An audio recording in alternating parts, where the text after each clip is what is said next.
Hello everybody, and welcome to TheoryCraft, the Revival, episode 33. Is that what it is? I didn't put that in my notes. Is it episode... Yeah, episode 33. Hello, it's Night Elf Day. Happy Thursday, October 21st. We're 10 days away from Halloween. 10 more days till Halloween. Halloween. You guys know that movie? Halloween number 2? The one that has nothing to do with Michael Myers? Who's seen it? Who's seen it? Silver Shamrocks. You guys know what I'm talking about? Here, I'm a little bit high here. And by that I mean on the camera. You guys know what I mean. You guys catch my drift. You guys seen that? You guys seen that movie? On a completely unrelated note? Kind of a cool one. Kind of a cool one. Still John Carpenter. Still very cool Halloween-esque soundtrack. If you want a Halloween film to watch that's kind of mediocre but kind of cool to see. Halloween 2. Seasons of the Witch. There's no delay. Here, let me adjust that. There's no delay. Set. Delay. None. Very well, says the bot. Okay. How you guys doing? It's good to see everyone. Yeah, they're making a lot of Halloween movies, and I, for one, love those movies. They're my favorite. Can't tell you why. They're not particularly good. The first one is. The first one's a classic, but the rest of them are kind of like, whatever. But I like them. I like them. I'll watch every single one. I'll watch every single one for the rest of my 20s at least, probably, let's say. All right. So we didn't have an episode, of course, the first 2 weeks of October because of DreamHack. That's typically how we do things. We normally take 2 weeks off when DreamHack comes around, but now DreamHack is coming to a close. We have the conclusion of Asia this weekend. So after that, to my chagrin, right? Chagrin. Define chagrin. Well, chagrin is being embarrassed or humiliated. Well, I'm very happy to announce that next week we're going to be able to start doing analysis of all the DreamHack replays. I'm going to get them all together. We're going to watch all of them, and we're going to start doing DreamHack replays. This week, we're not going to do any DreamHack because I want to wait till every region is done, including Asia, and then we're going to start covering those. Right? So that'll be next week. We're going to start on those replays for Human Day. Next week will be Human Day. And then when we start the new month, when we start November, we'll do Orc Day, and then we'll have Community Replay Review the second week, and then so on and so on, Undead, and then Night Elf again. Yeah, I thought it was chagrin. Or does the CH make a sh sound for this word? I don't know. Apparently it says embarrassed or humiliated. I thought it had something to do with grinning. But, maybe not. Maybe not. Yeah, and also, kind of a big announcement that was put out on Twitter this morning for me. CORSAIR sponsored the stream. You can get 10% off at checkout with the coupon code Back to Warcraft, the same coupon code that is the name of the channel on everything. They decided to extend their sponsorship to the end of the year. So, yay us. But mostly yay you guys, because it's you guys that have, been using the coupon code and supporting us and, on all the social media talking about them that got us into this position. And, we're also pretty good over here. I mean, it's a little bit because of us too. But, so shout out to the sponsor of the stream, CORSAIR. Until, at least until the end of 2021, which is pretty dope. Pretty dope. So, exclamation point CORSAIR in the chat.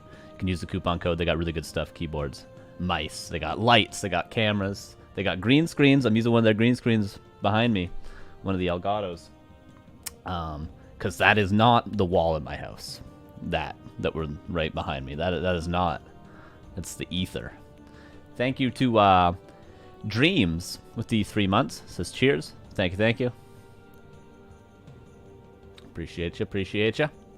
All right, so that's that. Yeah, next week is Human Day. Okay, today's episode. It is Night Elf Day. The title of today's episode is It Had to Be a Pun. And in fact, it's almost a couple of puns, because we got our skeleton buddy right down there. There we go. That's how you point. Down there. Yeah, there we go. Down there.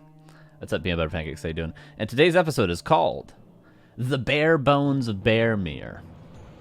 So it's going to be Night Elf Day. We're going to be talking about Bear Mirror. Demon Hunter Mirror, of course, is typically Bear Mirror. You don't see a Bear Mirror with a Priestess of the Moon because they're melee units, right? So you don't typically see bears with a Potom or even really a Keeper. We could talk a little bit about why that is if you guys would like, but it's going to be Demon Hunter Mirror, Bear Mirror. It's not necessarily going to actually be the bare bones of Bear Mirror. Bare bones would mean, you know, just the surface level stuff to do with the matchup. The reason that's today's episode is because I just wanted a pun.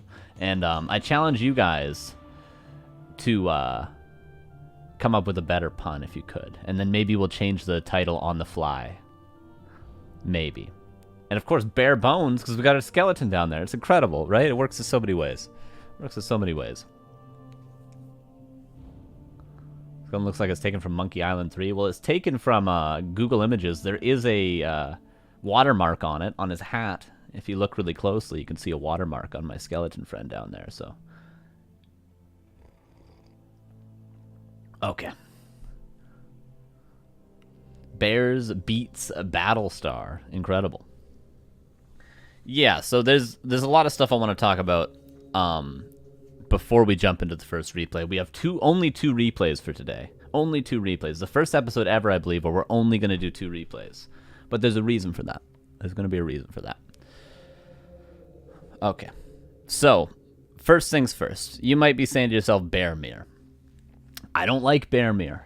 I said the same sort of thing when we did our Breaker Mirror episode. I believe episode 13 was Breaker Mirror, called The Two Sides of Breaker Mirror. You can find it on YouTube.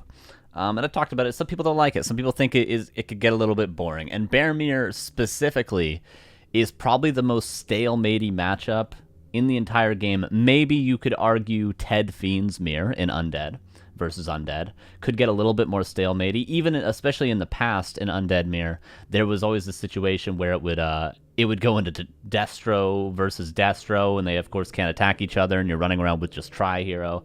It gets a little bit weird in Undead Mirror. Aside from that, though, Demon Hunter versus Demon Hunter Bear Mirror is probably the most passive, stalematey matchup in the game. And some people think it's boring because of this. Some people think mirror matchups in general are boring. But if you think of it, if you think of other mirror matchups like, you know, well, first of all, you have to ask yourself, how does something become stalematey? Well, it becomes stalematey when the best thing you can do to not be at a disadvantage is to just sit there, right? Which is what happens sometimes in Undead Mirror. Sometimes you just have to sit in your base. In Bear Mirror, you tend to sit in your base and just bank a lot. So that's where it becomes stalematey, because that's the best move you have strategically, is just to sit back. But if you think of the other mirror matchups, let's take Human Mirror for an example. You know, Human Mirror, very, very often we have this dynamic where one player expands and the other player tries to break the expansion. So although you have the same units, you have Priest Breaker with Archmage Mountain King, you have a dynamic where there's some push and pull and there's a win condition. The expanding player has the expansion as a win condition, and the more aggressive non-expanding player has, I'm going to break their expansion and win the game through that. So there's a win condition there. It's not, you know, the best case for the humans to just AFK in their base. Right? If you take Orc Mirror, it used to be a little bit more stalematey, but nowadays Orc players, at least if we take Blade Master Mirror, for instance, they have this sort of thing where they can go tier 3. One player in Orc Mirror can go tier 3, and then they get a big advantage because Orb is really, really strong in Orc Mirror. And of course, you get the Kodo upgrade, Master Spirit Walkers, a bunch of stuff, right? You get a Tauren Chieftain, a ton of things. So you can go tier 3. If you get a big tier 3 advantage, you can push and win the game. But going tier 3 also leaves you open to your opponent pushing before the tier 3 kicks in. So there we've solved Orc Mirror, Blade Master at least. There's a position where you can go tier 3 and you can get an advantage and win the game through that, and your opponent has a timing to push and win the game with towers. So there's two mirror matchups already out of the way where there's, you know, a clear defined way to get the victory. It doesn't end up being stalematey for these reasons. And then Undead Mirror, you know, you always have things like Crypt Lord expanding and a Lich trying to break the expansion. That's very often what it's like nowadays. Or you have, you know, even a Lich expanding. If you watched Crab vs. Insup last night, you would see a lot of examples of that. One player trying to hold on to their expansion on Undead Mirror, and the other player really trying to break said expansion. So every matchup has this clear defined win condition. Night Elf Mirror has a similar situation, right? You might be thinking, we've done an episode on this. We've done Priestess versus Demon Hunter, where you go for a Potom, and you either go for an expansion, Expo becomes a win condition, hold it or lose the game if your opponent manages to break it, or you can go for an all-in with a Priestess and go for towers and try to kill them at their main base with glaive throwers, right? A very clearly defined win condition. But often, we get in a position where both players open with Demon Hunter, and that's where we get to the Bearmere. The beloved Bearmere, one of the most stalematey matchups in the game. And the reason why it becomes very stalematey, we're going to see this in our first replay, is because both players are going for the same units. They go for Demon Hunter, Naga, Demon Hunter, Keeper, right? They both tech to tier 3 very, very early, making it hard for either player to do one sort of big early push before they're actually tier 3 with Master Trained Bears, right? So it takes at least 9 minutes for both players to have their armies online. And then when we get to that point, both players get up to 50 supply, then you have an option when you get to 50 supply. Do I break upkeep? Do I expand? What do I do? And most often we have this position where it's almost a game of chicken between who wants to break upkeep first. And you can't expand in most cases in Bearmere, because if you expand, then you almost give your opponent the leg up, and your opponent can break upkeep and just push your expansion and win the game because you put them in a position where they're actually able to get a supply advantage. So if you both just stay at 50 supply, sit in your bases with Moonwells, Ancient Wars, Shop, a Zeppelin above you, whatever, it's actually the best case where you just sit and you wait for the gold mine to run out, and then you try to max out and push. It's very weird. It's very weird. And it's not like this in other matchups because there's always the opportunity to go for an expansion or to get some sort of an advantage that allows you to push and win the game. Oh, thank you to Kratos with the 20 months. Appreciate you. So that's sort of the basics of why Bearmere becomes a little bit stalematey at times, and why other matchups, just because they're mere matchups, don't become this stalematey. Because even though in other mere matchups you're still making the same units, there's other options to do strategically, right? So that brings me to sort of what happened when I was watching these replays. I was watching these replays and I was realizing I have a lot of questions that I don't know the answers to. And I've sort of always had these questions when it comes to Bearmere. The first being a very big question, given if you succeed that this matchup is stalematey, right? Maybe you don't agree that it's stalematey. Maybe you think there's tons of ways to gain an advantage and to win the game, to get a win condition. Maybe that's what you think, and maybe that's true. But if you accept that what I just said is correct, that it does indeed become very stalematey, the first big question I have about Bearmere, that is going to be what today's episode is an attempt to answer, is, well, very simply, how does one get an advantage in standard Bearmere? How do you get an advantage? Which is really what we're going to be focusing on. It's kind of a weird question. It's kind of a weird question. Because what is like a victory when you win the game? It's just slowly accumulating small advantages. You kill one unit here, you kill one unit there, you slowly but surely get a small edge, you get one extra creep camp because you have that one extra unit, whatever. You slowly crawl your way to the finish line. In other matchups, it can be much more obvious. You hold your expansion, you have two bases against their one, and you win the game. Human against undead, for instance. A very clear example of an easy way to get an advantage and secure the win. Yeah, get bears first, right? Hero levels, aura, items. Right, so does it just come down to items? At the highest level, maybe it does. You do what I do and you throw the game, see? Bribe the creeps for better drops. Absolutely.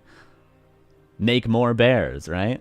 And thank you to Impy Dude with the 11 months. He says, 11 months, let's go. Happy to get the resub during TheoryCraft for Night Elf, as this is my main race. Keep it up, Carson. Thank you, Impy Dude. Appreciate you. Yeah, so that's the first big question I had. And I'm not saying this is a question I had and I managed to answer. This is a question that I kind of still have. But that's what we're going to be exploring a little bit in today's episode, right? Is this one question. All right, so that's one of the questions I had when I was watching some replays for today's episode. And there was some other questions I had which are much easier to answer. So the next one I had, and you guys might know this, but there's some differing results I had in the replays I watched. Tight sweater, bro. Thank you. It's a little bit shoddy, but all my clothes are. It's very comfortable, though. So the next question I had, this first question is the big boy, right? This is the big boy. This is what we're going to be talking about a lot today. How do you gain an advantage when you're in a stalemate? How do you gain an advantage if you can't do something as obvious as just push your opponent, get an expansion up? How do you gain an advantage? Right, so we're going to talk about that. The next question I had is a very simple one, but not one I found an exact answer to. Order of upgrades. So Bearmere is always, because it's so stalematy, what do you do when you're sitting below 50 supply and just waiting in your base for your opponent to push a lot of the time? Well, of course, you get upgrades for your units, and you rush to 3/3 upgrades. So what's the order of upgrades that you get?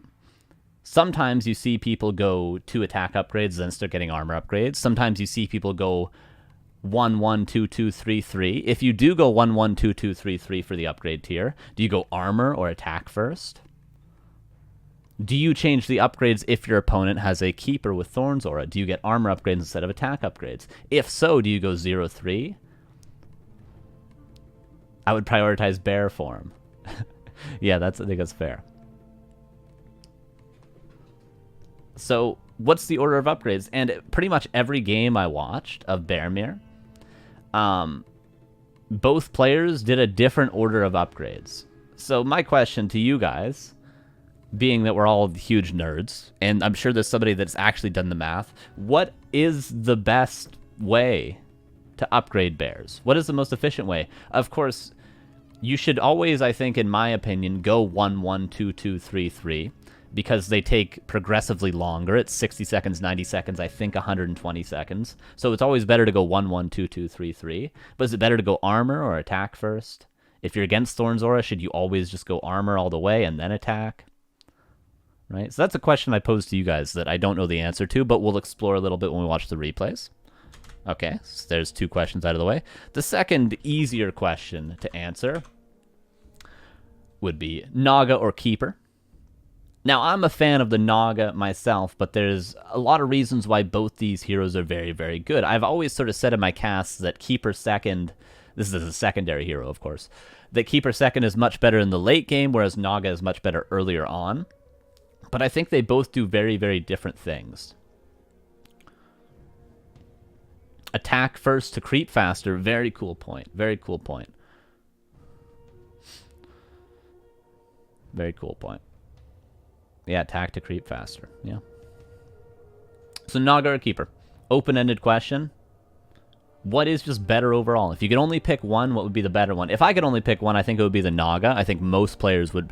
Naga is a much more common secondary hero, but I think they both have very specific purposes, which we can explore a little bit as well. Another question I had, which is still open-ended because I still got mixed results when I was watching replays. Literally, the build orders were different. And we're going to be watching the 2 replays we're going to watch between both players. We're going to watch 2 games between Foggy and Colorful, arguably the 2 players in the top 4 of Night Elves in the world, the other 2 being Moon and Laliat. And we can watch a Moon Laliat replay if you guys want to as a third replay, as a bonus one. We could totally do that if we still have some questions here. But both Colorful and Foggy, although they're still going Demon Hunter Bears, they do different build orders, not just at Tier 1. They do different Tier 1 build orders. But they also do a different order of things at Tier 2. They get their Tier 3 tech and their lores. Of course, if you think about it, you need to get, you need to get 2 lores, you need to get your shop, you need to get your Tier 3 tech and your second hero and a couple more wisps. They do these things in completely different orders from each other. So my question would be for that, if both Colorful and Foggy are doing different build orders at Tier 1 and Tier 2, and they're both very, very good players that know what they're doing, are these 2 build orders for specific purposes, or is one player correct and one player wrong? Is one player being more efficient than the other player, even if it's just slightly? Or are they just 2 viable build orders, 2 viable order of things for different purposes? That's another question that I posed to you guys. which again is open-ended. I don't know the answer, but we'll talk about it. We'll talk about it. And the last question is maybe a simpler one that I kind of have the answer to, but we could talk about it because it's an important part of this matchup. Banking and breaking upkeep. When do you bank? When do you break upkeep? Super nerdy? Yeah, I know. This is going to be a very nerdy episode. Very nerdy. Banking and breaking upkeep. When do you do it? Which is probably the reason that's last on the list. I have a good reason for why and when these players do that, at least in the first replay. The second replay is much shorter than the first.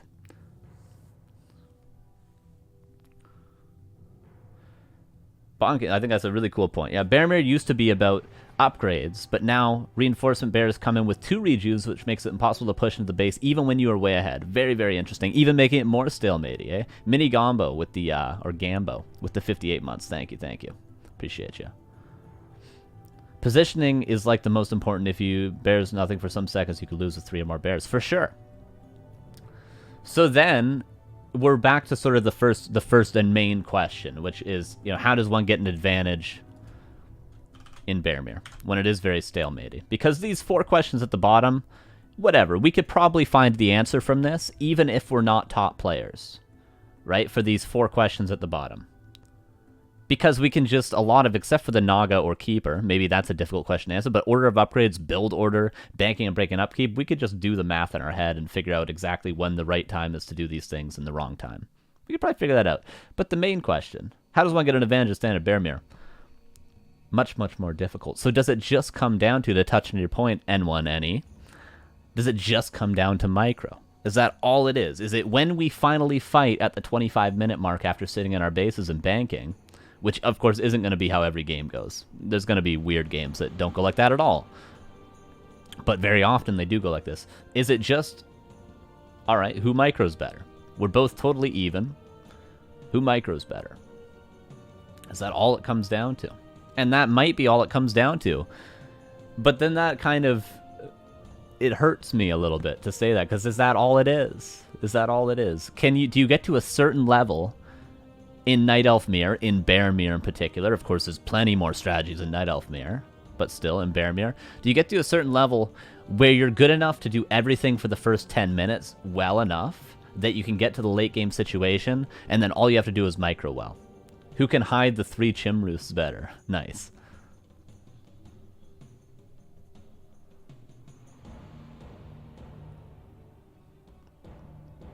Which, that's what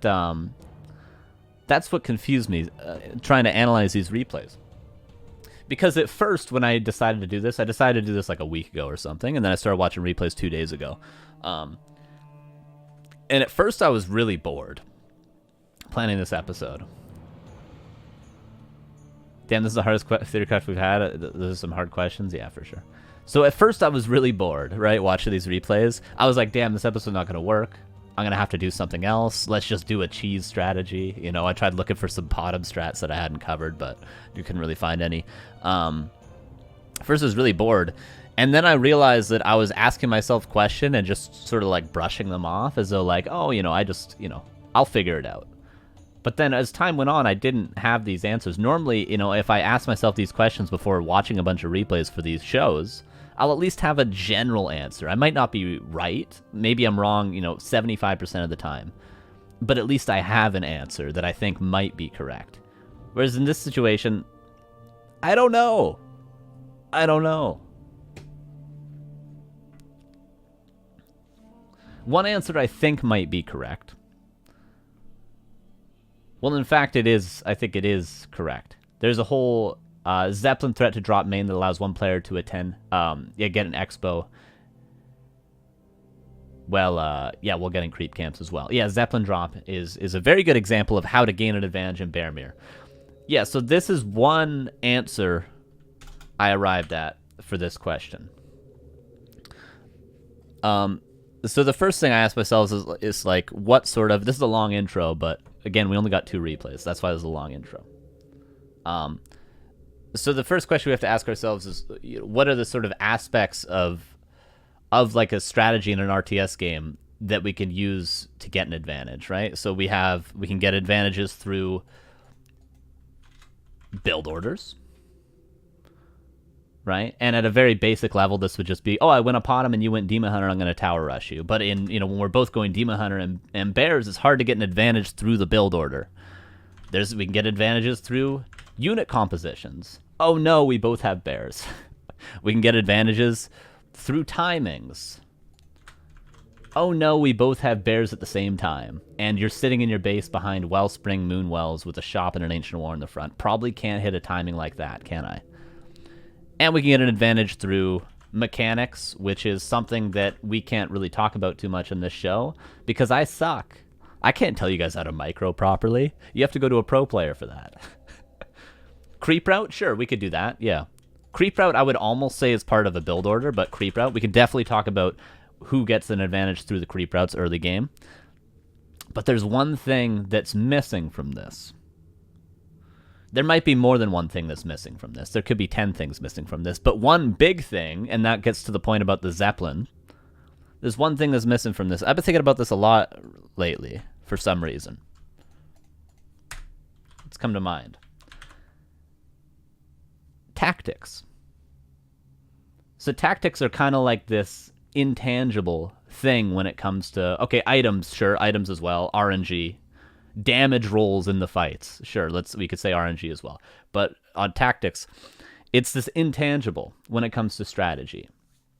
Because the tactic, in my view, is something, it's like a maneuver on the map that gets you in a position to gain an advantage, but not through taking a direct fight or a direct build order counter or something like that. It's just like you sort of make a play that almost mind games your opponent or catches your opponent off guard, and you're able to gain an advantage through that. So a really good example of like a nice tactic would be, what would be a good example of that?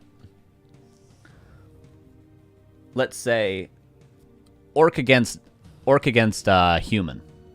If we watch Lin games, Lin does this really nice tactic where he puts his expansion up, part of the build order and the strategy. He goes across the map with whatever level his Tauren Chieftain is. It doesn't matter. It could be level 1.7, level 2. And what does he do? He finds the human creeping with a Wolf Scout, and he just sits on the edge of where they're creeping, not actually engaging into them, but threatening the Creepjack. What does this do for him? It doesn't allow the Night Elf to creep, but it more importantly doesn't allow the Night Elf to run, or Night Elf, the human to creep, and it doesn't allow the human to run across the map and cancels expansion. So I'd almost call that a tactic. He's not doing anything. He's just sitting there threatening the Creepjack. He's not building different units. He's not hitting a different timing. His expansion's still going up at the same time. It's still the same build order, hero composition, all of that. He's just waiting there. And in doing that, he's gaining himself an advantage because the human is unable to cancel his expansion, and they're unable to creep. So they're on even footing until the expansion kicks in. I think that would be how I would, at least in this context, define a nice tactic. Which is really what we end up having to use in Demon Hunter Bearmere. To gain an advantage, we have to use tactics. Zeppelin drop, maybe distracting at one side and getting a sap or something like that. I would say when we decide to break upkeep, could almost be used in a tactical way. When we decide to bank. So it's like an intangible part of the strategy that you can't, write down on a piece of paper, like, this is when I'm supposed to do this, right? And they change every game. That's why I think Moon is such a great player, because Moon does these insane tactics to gain an advantage. And he does them every game, but they're not repeatable. You can't do the same thing every single time. You have to do it on the fly. So to go back to the orc versus human example, your opponent might be creeping somewhere else on the map. Your opponent might already be in your face, and you might have to skip the expansion and then do it later or something. Right? Your opponent might pick up a Zeppelin, and you have to adjust to that. So these aren't going to be things that are consistent, like, oh, I'm going to go for a Demon Hunter, then a Naga and Bears every game. They change every game, and the different opportunities present themselves all the time. So this is where it becomes very, very difficult to find these openings, let's say. Scourge Bone Chimes are bust? Fair. Yes. Items, I would say you could definitely put on this list of things as well. RNG items, for sure. So that's my long-winded intro, okay? That's my long-winded intro. Those are the thoughts that came to mind when I was watching these replays, and I present those to you guys openly without a proper answer or definition of these things or whatever. Just these are the things I'm thinking about when I'm watching these replays, right? Empty Zeppelin is great play. Yeah, so what could you do? You could, this is a cool tactic for sure. That's a great example. So Zeppelin drops are a big threat, which we're going to see in the first game that we watch. You send just an empty Zeppelin to your opponent's base. They have to react because maybe it's full of bears. Maybe you kill their gold mine or their main base. And what do you do when the empty Zeppelin forces your opponent back? You just go creep a camp. That's a tactic that gains you a creep camp and also gains you map control and a positional advantage. It's a really good example of a nice tactic. And that's how you have to get ahead when you're in a stalemate. It's through tactics.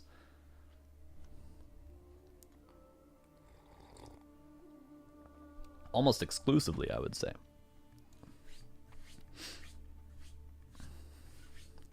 All right.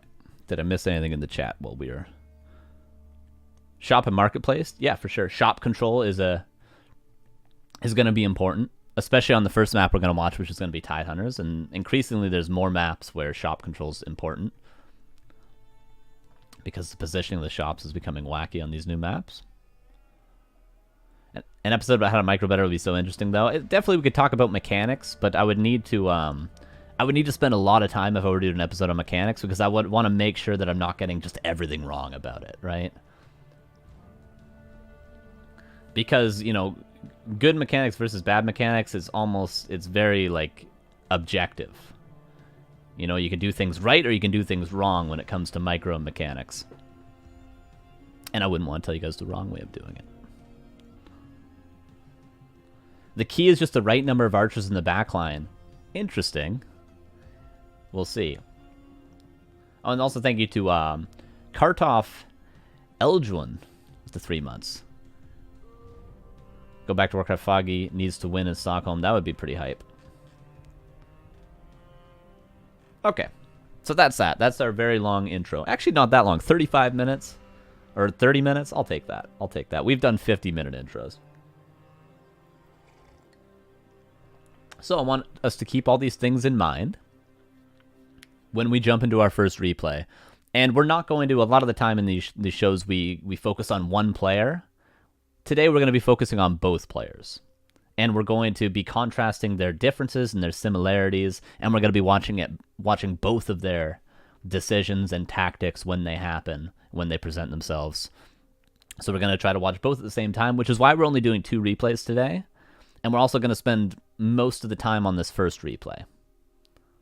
We're going to spend a lot of time on this first replay. It's also quite a long replay as well. So if you don't like pausing or long-winded explanations or restarting replays, maybe not the time to watch. But I mean, if you've made it through this intro, you're probably already good in for the long haul. So I appreciate that.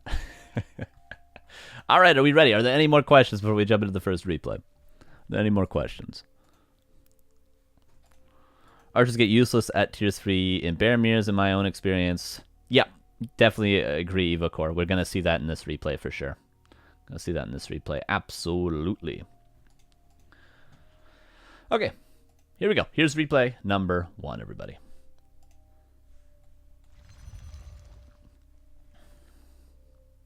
So here is Foggy in the bottom right.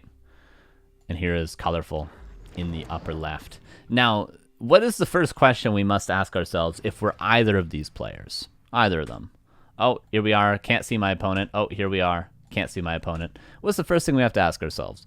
Well, obviously, there's not just Demon Hunter Mirror in this game. We know it's going to be a Demon Hunter Bear Mirror in this game.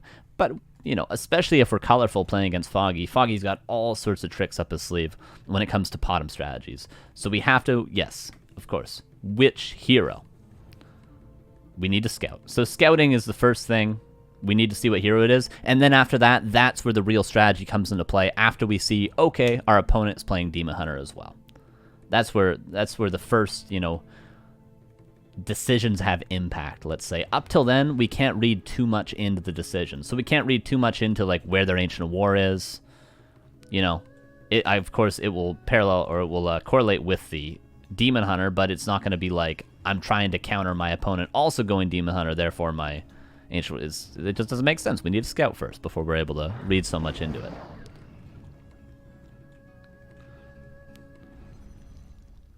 When we scout, though, that can sometimes differ. And that will be the first difference between these players. So it's all very, very standard. This, you know, standard build order. You build your altar right away. You build your Moonwell and your Ancient War. As soon as the first Wisp comes out, saturate the gold mine. Wisp go on lumber. You try to get the second Moonwell up. First Archer, Ancient War creeps. You can creep this orange camp without a Wisp, so you don't need to repair. And of course, when we're planning to go Demon Hunter, not having to repair this Ancient War is quite nice because we want to get our tech going so that we can get our tier 3 going as early as possible. Whereas if we were going for, say, you know, a later tech, more archers, huntresses, you know, our tech being delayed isn't a big deal. So we can maybe repair this Ancient War, maybe creeping something like this. But obviously on a map like Tidehunters, this will most likely always be the Ancient War creep. So, colorful scouts at the standard timing. When his Moonwell finishes or when his altar finishes, either Wisp, right? It's the same timing. He's going to scout right now. Foggy, however, is not going to scout right away. So the first difference in opening build orders happens right here. Foggy does the classic, which is what all like Night Elf players have been doing this scout timing for a long, long time. He waits for his second Moonwell to be started, and then he sends the Wisp from lumber so that he gets not only a slightly quicker tech, but also an earlier second Moonwell so that he can get his 21 supply Wisp earlier. So note, colorful, how early his Scout Wisp is, and Foggy's going to build his second well, and then he's going to send a Scout. Here goes the Scout. Is it going to go? Yeah, here it goes the Scout. And of course, both players go in Demon Hunter, so standard. So there's the first question. Or the first thing which struck some of these questions when it comes to opening build order. And like I said, this is going to be a slow watch of this replay, so get ready for it. Which is better, and for what reason are they doing different scout timings? I don't know. But they are, that's a fact. They are doing different. They are doing different build orders. They are. There's even going to be more differences in the opener. So why the differently timed scout? Who is, if one is right and one is wrong, who is right and who is wrong? I would say Foggy. Foggy's makes more sense. But why would Colorful scout earlier? Like, why would you need to scout earlier? Because if we look at the timing of the scout, like, let's watch Foggy's scout, because of course the Wisp is already here. What would this Wisp see? What would this Wisp see because it's earlier? If we go to Colorful's, it sees the second Moonwell, so you know that it's not Huntresses that much earlier. But of course, I mean, it could still be, yeah, no Ancient War equals Potom Hunts. Yeah, sure. But you can see the second well, but I mean, Foggy's still going to see the second well. Do you really gain value? And this is, again, still it's totally open-ended. Is there really a lot of value to be gained through Colorful seeing the second well this much earlier? Like, how would he react? He can't change anything. He's still going Demon Hunter. He's still going to Ancient War creep this camp and then do whatever afterwards. In what way would he change what he's going to do because he sees the second well or the, you know, second Ancient War, Hunter's Hall, whatever, this much earlier? Maybe it changes something, but that was the first thing I had. And we'll keep an eye on Foggy's scout timing to see when exactly he's able to scout the base. You can also see AOW positioning. Yeah, that's one thing that came to mind, M1E. Maybe he wanted to go for like a pull onto the Ancient War. And on other maps, this, of course, would be really common. Echo Isles, for instance. But like, you know, like I said, this is almost always going to be where the Ancient War is.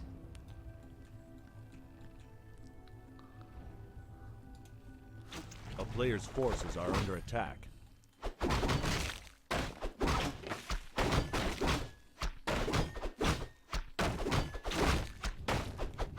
Yeah, but it's not as though Colorful's scouting and Foggy isn't scouting. Foggy's still scouting.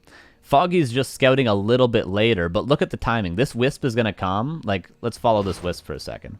By the way, I also just want to note both players are putting Wisps by their natural expansion. We'll talk about this after. But just note, after their second well came up, both of them, so Foggy both scouted and sent the Wisp up here. When the Colorful's second well started, he still sent a Wisp over here. That was the timing for these Wisps. These have a very specific purpose. But still, like, look at the timing for Foggy's scout. It's not as though Foggy's not scouting. Like, the hero comes out. And then you're going to be able to see the hero. If the hero was running straight across the map, he'd be able to see. And of course, he can move this over here to see where the hero is eventually. He's being a little bit lazy with the Wisp, but still, the timing, you can see what the timing is for this Scout Wisp. So he's still going to see, is it Keeper, is it Potom, is it Demon Hunter? He's still going to see, is the Ancient War there? He's going to see all these things. Our players' forces are under attack.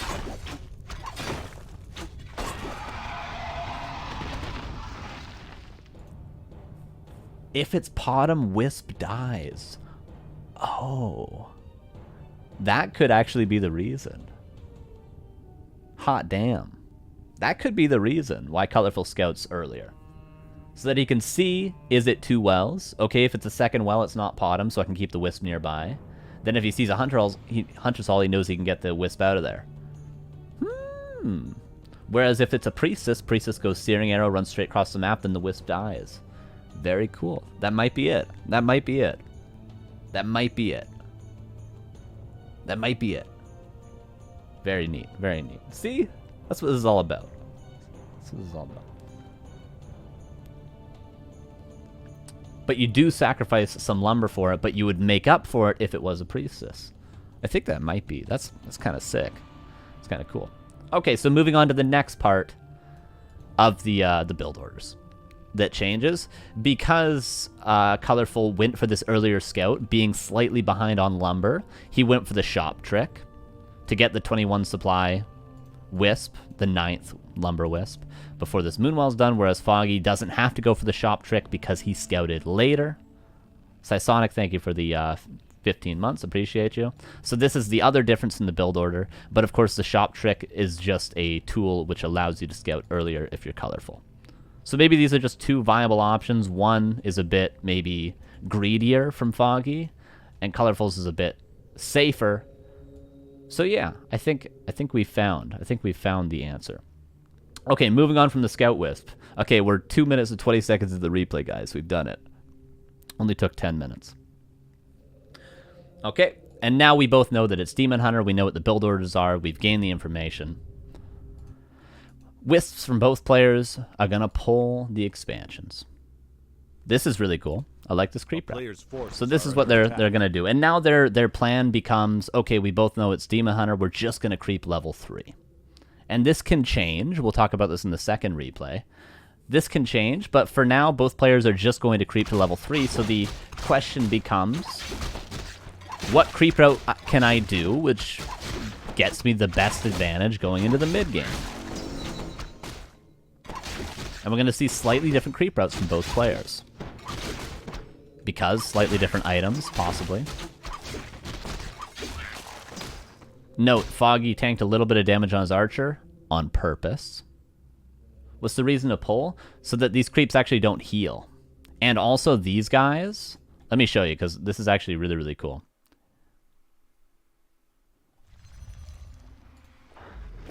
Watch. Let me go to 2 minutes. A player's forces are under attack. Watch. It looks like this for both of them. Look at these 2 guys. They don't attack, and this guy doesn't heal. So you take less damage and you creep it faster. Now they start attacking. That's the reason for the pull.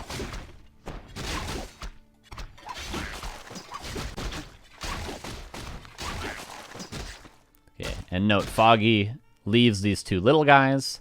Colorful's not going to leave these 2 little guys because they're going to do different creep routes. But what I was talking about is Foggy took a little bit of damage on his archer here, and you mentioned min-maxing. Watch this. Watch this from Player's Foggy. forces are Now, he under took attack. about 150 damage on the archer. Maybe you would say if you were just watching this casually, oh, that's a little sloppy from Foggy. Because normally you should tank all the damage on the Demon Hunter. Demon Hunter has more armor. That means the Moonwells are more efficient. But look at this. Look at this. The items, of course, help out a lot, but look how much health he's left with.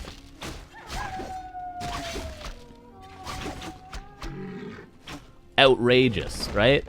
Outrageous. 30 health on the Demon Hunter. Now, more evasion or more evades would help. But that's why he took a little bit of damage on his archer. Look how optimized it is from both players. Because they're doing different creep routes. But so he leaves two of the little guys. He comes over here after taking a little bit of damage on his archer. And then he takes this. Perfect amount of health. Goes back and heals at the Moonwells. Colorful. Crept the entire camp. Still with the pole. Then comes back, heals at the Moonwells.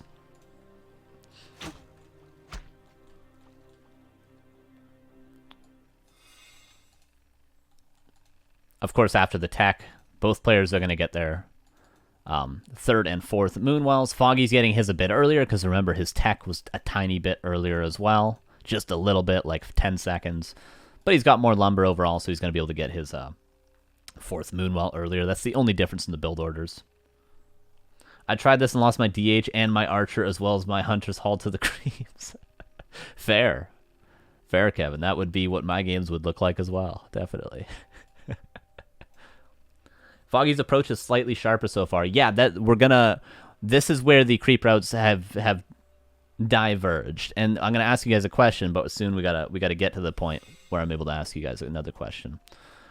So now Colorful is going to creep this, and now we sort of know what the creep routes are because we know where Foggy's going. So I'll give you guys a second to realize what both the creep routes are. I'm just going to tell you, but let's, this is good for your brains, right? Where are they going to get level 3 from, both these players? So Colorful's here, Foggy's running over here.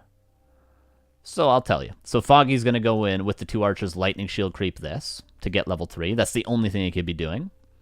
Yes, this will be Lightning Shield with the two archers. So Foggy will get level 3 from that. That's also why he left these two dudes over here. So this is a very, very optimized creep route from Foggy, right? He's going to get level 3. And then Colorful, also quite obvious. He's going to creep this, and then he's going to creep the turtles, and that'll be his level 3. So both players are going to get their level 3. The question now becomes, now that we know what both creep routes are, which one is better? Are they both viable? Is one better than the other?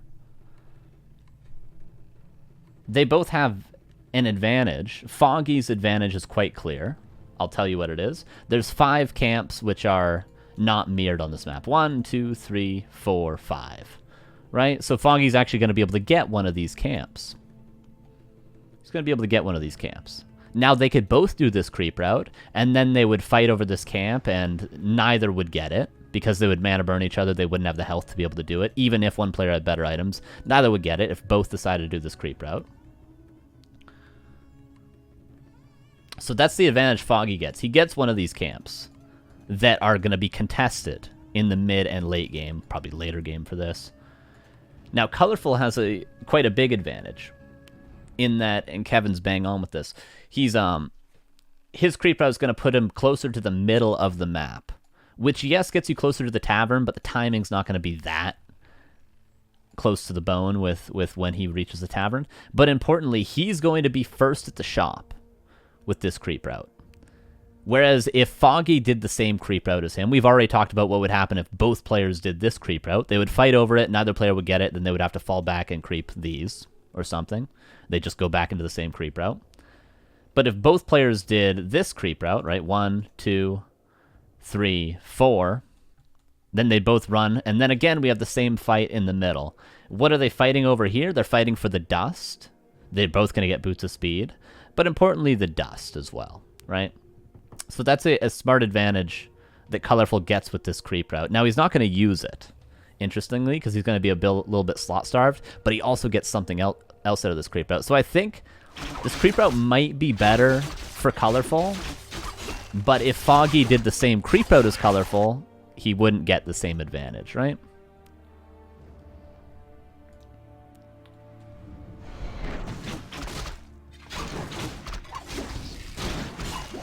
I want to know how many archers they get and where the AOWs are standing. So they're going to get 4 archers.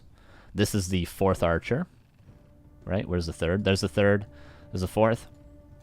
Colorful's already got his 4th because his 2nd archer was produced earlier. Because remember, his tech was later, so he got his 2nd archer before he teched. That's why Colorful has 4 archers and Foggy's just getting his 4th. And then their Ancient Wars are going to move right here. Right to this guy. And right to this guy. That's where they're going to move. Or to this guy. Either or. So they're going to get 4 archers, and then they're going to move it to the lab, to answer your question. And this is how Foggy did this.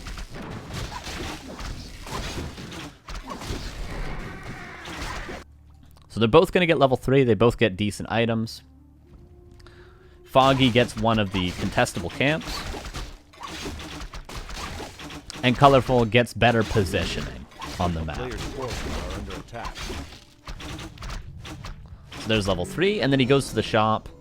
Now, you know, dust is important, but also, you know, he wants boots as well. He's kind of slot-starved. For some reason, he doesn't get dust this game. What mode is this I'm playing? This is the original Warcraft 3. This isn't Reforged. Now, he doesn't get dust here. He doesn't get dust here. But he could. Do with that what you will. But he could. He's going to get boots, though. He's going to get boots. And he's going to leave... His inventory is a bit full, so he's going to sell one item, get boots. And then, let's think about this for a second. Now, Foggy is not meeting Colorful here right now. And, of course, they both have wisps scouting and stuff, right? Like, there was a wisp here that's moving around all over here, you know. There's a wisp here that's scouting. So, Colorful and Foggy both know what each other are doing. So, Colorful knows with the creep route that Foggy's doing most of the time, because he, of course, got a replenishment potion here, which helps. But Foggy's going to have to run all the way out here. And then, because he takes so much damage taking this big camp, he's got to run back and heal yet again at his Moonwells. Whereas with this creep route that Colorful's doing, because he takes smaller camps, he actually just can run straight out onto the map. He doesn't have to go back a second time to heal at the Moonwells. Because the first time for Colorful was he crept this, then he crept this, then he ran back and healed, and then he crept this and ran to the middle. Whereas Foggy, he crept this, and then he crept this, and then he crept this, ran back and healed. And then he went and crept this, and now he has to run back and heal again. So Colorful actually only has to take one trip back to the Moonwells, which is another advantage that this creep route has, which gives him the map control to not only... get the shop control, but also it gives him the time to do something else on the map.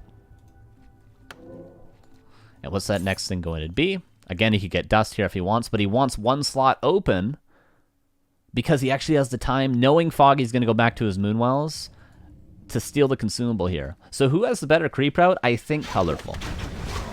But Colorful only has the better creep route because he countered what Foggy did in a way. And he gets Scroll the Beast and sells it. Very cool. Foggy, this is a mistake.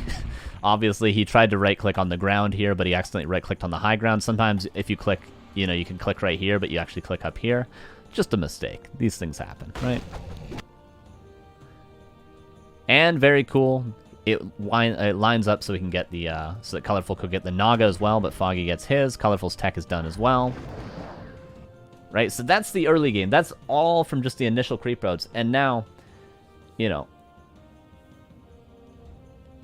how aware is Colorful of Foggy's position at the moment? That's a good question. Colorful just had a wisp that died. He had a... Yeah, Colorful did have a wisp. I believe it was here. And I think it got killed. But when Colorful was at the shop, when he was buying boots over here, he had a wisp right here. So he saw, but his wisp eventually died. So he knew. He knew at least that Foggy had to go back to his Moonwells. Right? He was aware. So everything we've talked about so far...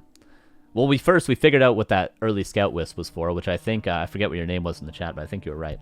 But that's all the thought that can go into just the early creep routes for this matchup. And that's how we can get advantages in mirror matchups. There's all these crazy back and forth creep routes. You know, I imagine there's probably even another route which counters what Colorful was doing for Foggy. Maybe going for that marketplace earlier could be a creep route that Foggy could have done to counter Colorful's creep route. So there's all sorts of back and forths. So now I would say Colorful has an advantage, a slight advantage, but he did have the better creep route, or at least he had the counter creep route to Foggy. Right? But Foggy got one more camp as well. He got one of those middle camps, but Colorful also got the item from the big middle camp. Okay, so slight edge for Colorful. Are you guys keeping track? Okay, let's continue. Warcraft 3 is basically rock, paper, scissors at the highest level for sure. Hey, thank you for the 1 year. Heinter Udig. Why sell scroll? Because we're going for bears anyway. Which leads me to my next point. Remember, I'm going to go back to me for one more second. Remember this question. Build order, both tier 1. So we already figured out why that wisp was. But now let's talk about tier 2, the order of things. So both players are going to do different things at tier 2. A player's forces are under attack. So they're both, of course, going to get Ultra Vision. But Colorful, and they're both going to get 2 wisps. He's building 3, but he's going to cancel the 3rd. Because you want to be at... You build 3 buildings. You have 9 lumber wisps initially. Right? Which puts you at 21 supply with 1 archer and a demon hunter and 5 on gold. You build 3 buildings which consume a wisp, 2 lores and a shop. That puts you down to 9. Or that puts you down from 9 to 6. And then you build 2 more, putting you at 8. So you want 8. That's a question that I've actually heard a lot of Night Elf players have. Like, just how many wisps do I need? These guys keep 8 on lumber throughout the whole game, or they try to. And if they lose a bunch, they get a shredder. But 8 on lumber going to tier 3 is what you want. So you build 2, essentially, at tier 2 before you tech to tier 3. That's going to be across the board. They're going to both prioritize the Nagas. If Colorful was in a better position, he would have grabbed his Naga already. Maybe move the archers, but they're both going to grab the Nagas. Colorful's going to go for a lore and then a shop, and then he's actually going to get a second lore and then the tier 3 tech. So he's going to build both lores and the shop before teching to tier 3. Foggy is going to build 1 lore and then go tier 3. So again, the question arises, for what reason are they doing different build orders? And if one is correct and one is incorrect, who's correct? Which one is better? Are they for different purposes? Because Colorful's build order, what it's going to allow him to do, he's going to have 2 dryads very early, but he's going to have later bears. Foggy's going to have earlier bears, but less dryads. So are these for different purposes? Is Colorful going to do something with these, these earlier 2 dryads with Abolish? There's sort of a half answer to this, and that we'll continue the replay and we'll talk about this as we go. And Colorful is going to have more map control, because he's going to have earlier Abolish to get rid of Rejuve. He's also going to have just the units themselves. Yeah, you could say, again, Colorful's being safer. Evo Core, for sure. Colorful's being safer by delaying the tier 3 tech and getting more units, and Foggy is just going all-out greed. So Foggy has been the greedy side of things. Colorful's been the safe side of things, let's call it. But I would say what Foggy does is more common. 1 lore, tier 3 tech after the second wisp, and then lore shop. I would say this is very uncommon, actually, what Colorful's doing. But there's 2 sides of things. Both are undoubtedly viable. But there's 2 sides to this.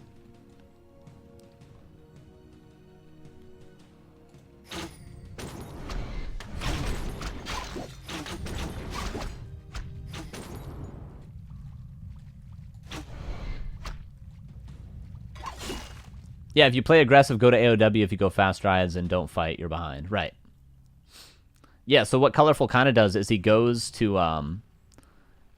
because they both know where the Ancient Wars are going to be. Not only do they have a scout wisp to see where the Ancient Wars are moving, but they also just know. Like, where else would it go? It can go here, but most likely the lab lab's the more valuable creep camp. So their Ancient Wars are going to go to the lab. So yeah, what Jackson says, Jack Beeson is saying is, yeah, you get the 2 earlier dryads on Colorful side of things, so you can actually be more aggressive to pressure this Ancient of War creep that you know is going to happen. And say, for instance, best case scenario for Colorful here is he runs across the map, wins the fight somehow, kills the Ancient of War, and then he's able to take his lab for free with the Ancient of War, and Foggy doesn't have that luxury any longer. So that is one reason why maybe Colorful's going for the earlier second lore, which he's about to get once he has the lumber. So they can be more aggressive to try to deny this one camp. That's the advantage that he maybe could get from doing this. And that's the advantage that Foggy is maybe succeeding by going for the earlier attack. And here's the second lore for Colorful. Right. So that's a hypothesis. But of course, Colorful doesn't have these Dryads yet. He doesn't have the advantage. Note, Foggy also snuck in the shop creep. That's why he was being pressured back there.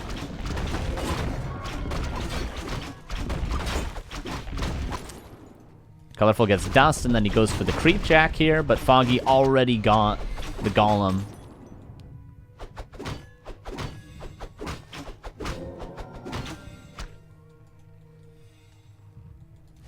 Thank you, Monster Hands.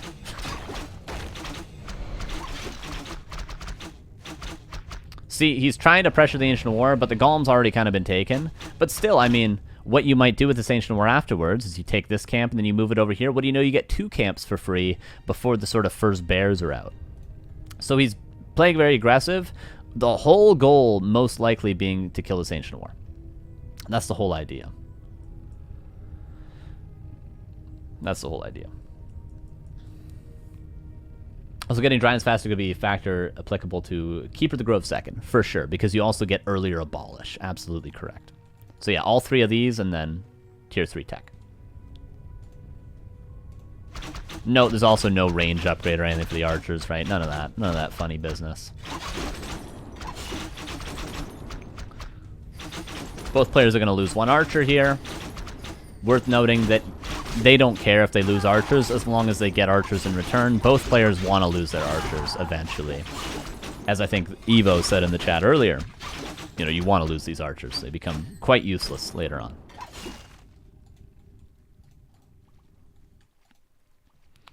So both lose 1 archer. Both have to use a lot of Moonwall mana. Foggy already used his. Colorful's about to use his.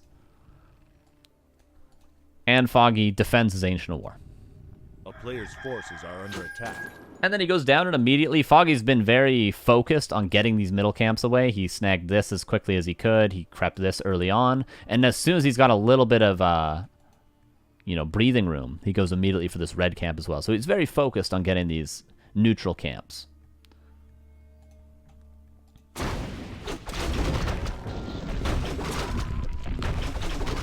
Colorful goes back and heals. Right, he gets 2 Dryads and then Abolish. Actually, I have this exactly written down. So the order of things that both these players did was Colorful went for Dryad when the lore was up, and then when both lores were up, he got a second Dryad and Abolish. And then after, and right now, this is the second Dryad, this is Abolish, and then he's going to get Baron Adept. That's what Colorful did for the order of things on lores, in case you're wondering. What Foggy did for the order of things on his lores was when the first lore was up, he got a Dryad. And then he got Baron Adept, and now Foggy's just going to mass bears until Tier 3. He's going to get the Master Trained, and then he's going to get the 50 Supply, then he's going to get Abolish and Mark of the Claw afterwards. That's the order of things in these lores. Which, again, is another thing sometimes confuses people. Which order do I get the stuff? Pokey, thank you for the raid. Appreciate you. How you doing? Robe the Magi. Foggy gets a red camp, gets an Ankh. Takes a lot of damage in doing it, though. Right? And there's only, soon to be 2 rejuves. Will I even get Abolish versus Naga, though? For, in case you're fighting, say they both fought right now.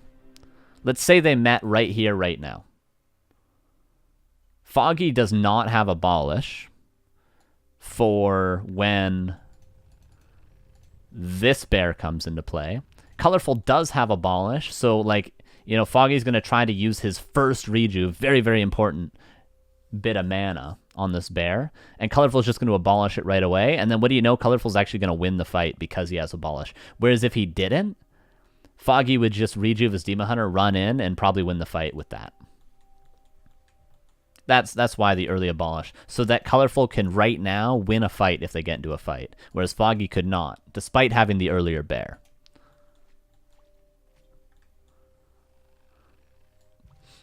Because Foggy's not going to get his for quite a while. Quite a while. So again, the greed from Foggy is showing. Under attack.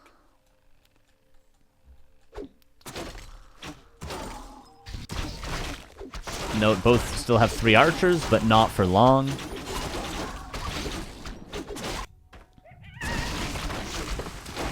And their goal here right now, obviously, just to creep up to Naga level 3 and to get as many camps as quickly as possible on the map.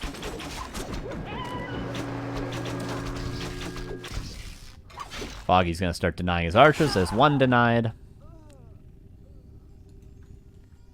A player's forces are under attack. He's going to get his staff and his orb now. Colorful's already got his staff earlier, and he's going to get his orb now because he built his shop much earlier.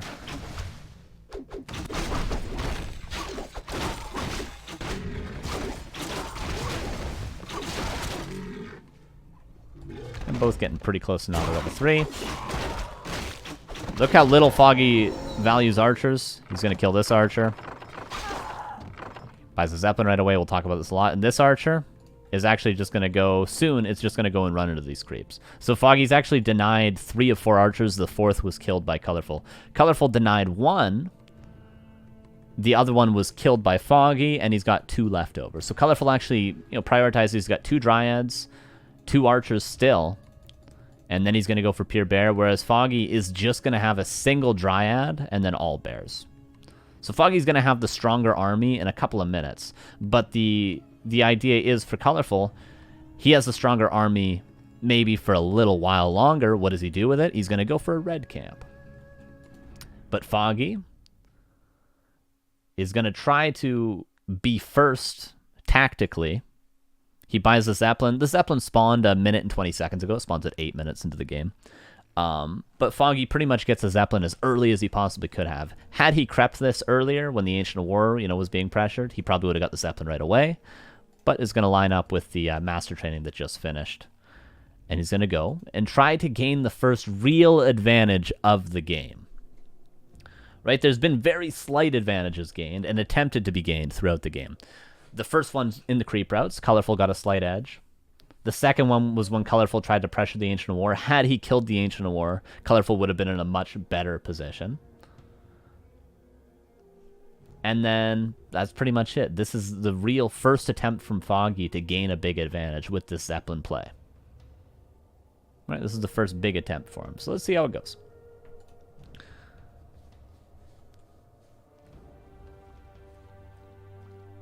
In the meantime, Colorful is going to grab the red camp very early. Very, very early. A player's Note, forces are under attack. Colorful had a wisp in position that is actually going to the lab right now to scout if there was a Zeppelin purchased. And in doing that, in sending that wisp out, note he's got a wisp up here, he's got a wisp down here. The wisp down here sees that Foggy isn't creeping here, and, it probably scouted that he hasn't crept here. So Colorful has wisps everywhere. He's got full information, which is something you should do as a Night Elf player because you can do that with wisps. This wisp saw the Zeppelin moving across the map. So Colorful knows. And in the meantime, he's going to get the red camp. So Colorful's again going to get an advantage. He knew that Foggy wanted to be aggressive like this because he scouted it. And, he knows he's got a little bit of time, so he's going to grab the red camp. And then watch how quickly he reacts to this. A player's forces are under attack. And both players, this is also worth noting, both players did have wisps at their opponent's lab, which is important because you can see when they grab Zeppelin, as once your opponent grabs a Zeppelin, they're, either looking to take a fight or they're looking to Zeppelin drop your main base. So having this wisp here for Colorful, Foggy had one here earlier, but it got killed by the Ancient War. So they were both trying to do that. It tells you this information. And look, the Zeppelin goes into the main base. Colorful's getting the red camp no matter what. He's got a town portal. Look at this reaction. A player's forces are under attack. Look at this. Immediate staff back. Gets the item, immediately town portals. And where's he TP? Look at that. Slight miscalculation. Slight miscalculation from Colorful. If he... Note when he got staffed back, he started mana burning and attacking the Naga. If he had just immediately started attacking the Zeppelin with the Demon Hunter, he probably actually would have killed the Zeppelin with this TP over the trees and won the game right here. So I say slight miscalculation. I think he could have won the game right here. But still, a very, very good reaction, albeit maybe a little bit not perfectly optimized. But he got the item. He got the Ancient Django, which is close to a game-winning item. But he was able to get this because he had wisps all over the place scouting that Foggy was not in position to creepjack him, and he knew he had the Town Portal, knew he had the time to get it. So again, Colorful gets the upper hand. Twice now with the creeping.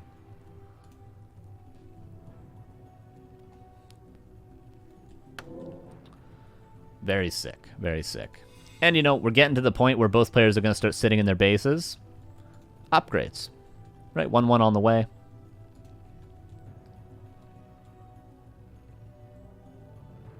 Rewind? Sure, we can watch that again. Let's go to 10 minutes. Let's see. Let's see how many attacks he could have gotten in on the Zeppelin. Let's see if he could have won the game. 10 minutes. Let's go. A player's forces are under attack. The town is under siege.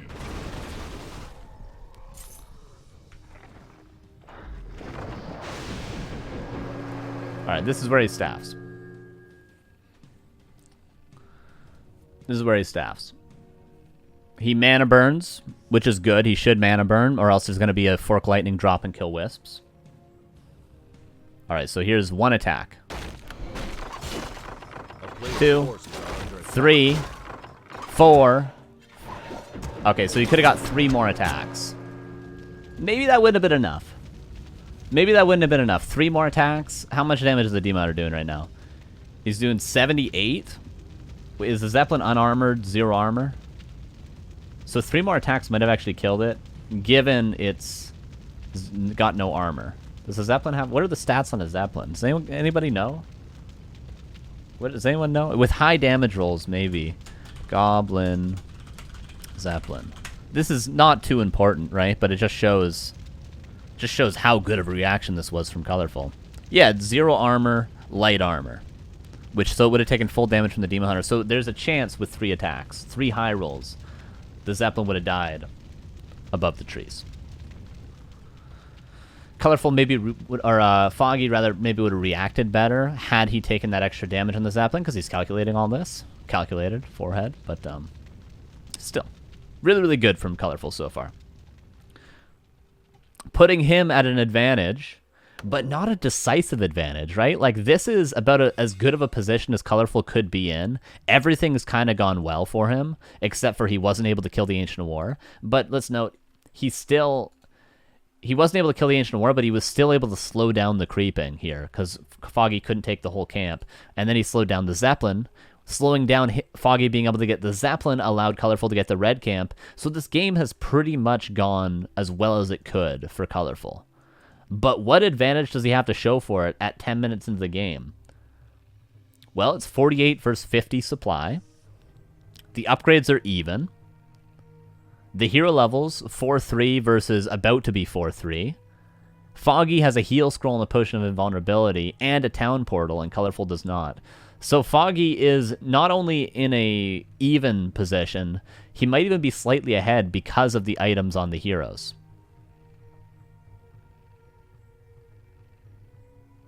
So Colorful really has nothing to show for it. This is where the difficulty of the matchup starts, you know, like how do you get ahead?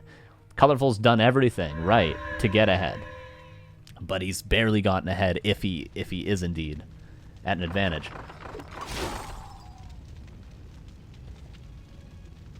Colorful started 5th Moonwell. Did Foggy 2? No.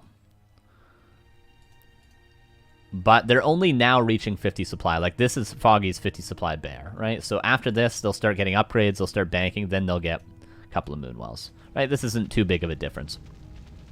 Now, Colorful's doing something which I think he should have committed to, and I think this is kind of cool. Again, this is a tactic that Colorful was thinking of. Now, Foggy's hovering above the trees. He wants to Zeppelin drop the gold mine, and he's going to be able to do so successfully here. Colorful knows the whole army is away from the base. So Colorful was actually, I think is what he was going to do. He was going to go to the lab, buy a sapper, and sapper 2 Moonwells when the base was not defended. But he decided against it. Maybe he missed micros, but when Foggy Zeppelin drops his main, the Demon Hunter just runs back, because maybe he panicked, made a mistake. I think he still could have gone through with maybe sappering 2 Moonwells. I think that's what he was going to go for. Because why else would he run straight across the map in this position? So Foggy still finds an opening and goes for the Zeppelin drop on the main base, right in front of the army of Colorful, but he's going to go for it. He's going to go for it. He's trying so desperately to get an advantage that looks what he's doing. Look at this. Note, Colorful also got a counter Zeppelin to scout. So Foggy drops, he gets the gold mine. He gets some wisps as well. And TP's away. He's going to have to, though, use the heal scroll. So neither player loses any units. But let's figure it out. So the gold mine goes down. Can anyone in the class tell me how much gold you lose when you lose your gold mine? Every time you lose your gold mine, there's extra costs, right? Because you lost some wisps and stuff. But just losing your gold mine, not mining for that amount of time. Do you know how much gold you lose? Yeah, 600. It's 60 seconds to re-entangle a gold mine. So Colorful's at least going to lose 600 gold, but he also lost 4 wisps. He lost 4 wisps. We can tell that because if we look 9 and 13, both players lost their wisp at the lab earlier. Right, so they're on the same amount of wisps. They were on the same amount of wisps, so Colorful lost 4 wisps and his gold mine. They both town portaled. Right, they both bought Zeppelins. They both town portaled. Foggy got the gold mine and 4 wisps. And what did Colorful get? Colorful got a heal scroll out of Foggy. So this whole play, at the end of the day, is going to give Foggy a slight advantage.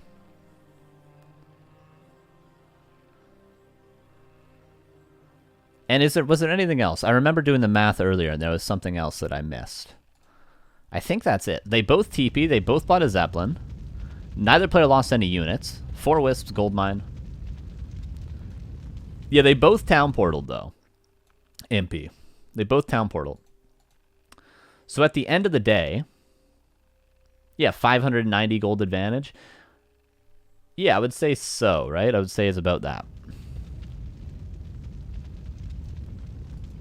Yeah, I remember figuring something else out earlier, but I don't remember. Was there anything else? Is there anything else? Don't know. Don't remember.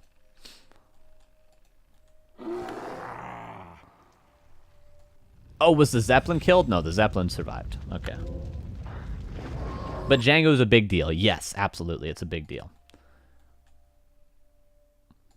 So Foggy gets the gold mine. So Foggy maybe with a slight advantage.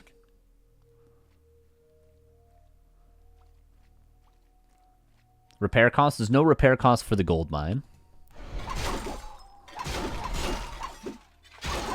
Ah, Foggy's still mining. That's true. Yeah, but as I said, let's just say Foggy is at an advantage now. Albeit a slight advantage. Albeit a slight advantage because Colorful got the Ancient Django. He had the better creep route overall. But they're both even experience. So at the end of the day, what does that advantage translate into for Foggy? They're both 50 supply. They both have exact banks. Right? 99 to 67 gold. They both have the same upgrades, although I think Foggy's got 2-0 on the way. Nope. They got the same upgrades. Colorful gets a shredder to replace the wisps. So that advantage, what Foggy just did, what does it translate into? It translates into a heal scroll and a protection scroll. And a potion of invulnerability. So 3 consumables. That's what we are left with. Look at the fighting supply. 40, 37. Colorful even has more fighting supply. But of course it will over time, because Foggy's mining and Colorful is not. Foggy's going to get an extra 300 gold advantage on top, because this gold mine still has to be entangled another 30 seconds before Colorful starts mining. So Foggy's going to be mining for 30 more seconds. He's going to be at 350 gold. So, Foggy's going to have enough gold for, say, a town portal as well. So that's what this game has added up to. We are 11.5 minutes into. That is the advantage Foggy has. A heal scroll, protection scroll, potion of vulnerability, and a town portal. That's pretty much what his advantage is. And look how hard they've worked for this. Look how hard they've worked. That's how high level this is, and that's how difficult it is to find openings in this matchup. Continuing on. With Foggy in the lead.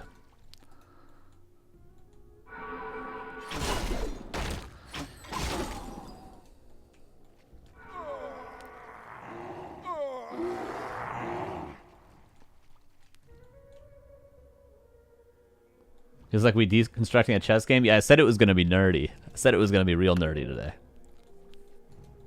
There are two slight edges Colorful has, though. He's got better permanent items.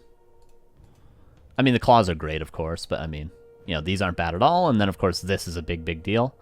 So he's got slightly better permanent items, and he's also got the Shredder, which is going to translate into better upgrades. Note, he's able to get Wellspring because of the lumber cost from Wellspring.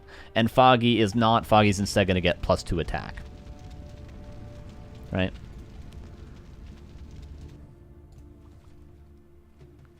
Nature's Blessing work on a Tangled Gold Mine? I don't think so, no, because it's only actual Ancients that it works on.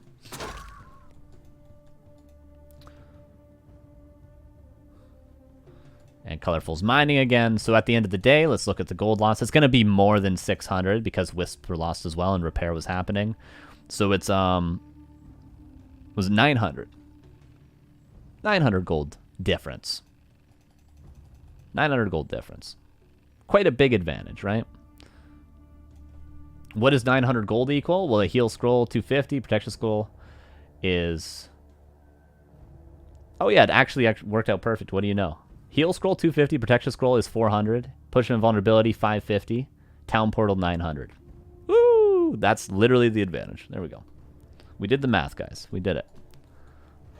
So it's no unit advantage, just strictly items. Is Shredder army supply? Yes, it looks like it is. Is it? 1, 2, 3, 4, 5, 6... 7, 8, yeah. So Shredder counts as army supply up here, if that's what you're looking at. Yes. Protection scroll's 150.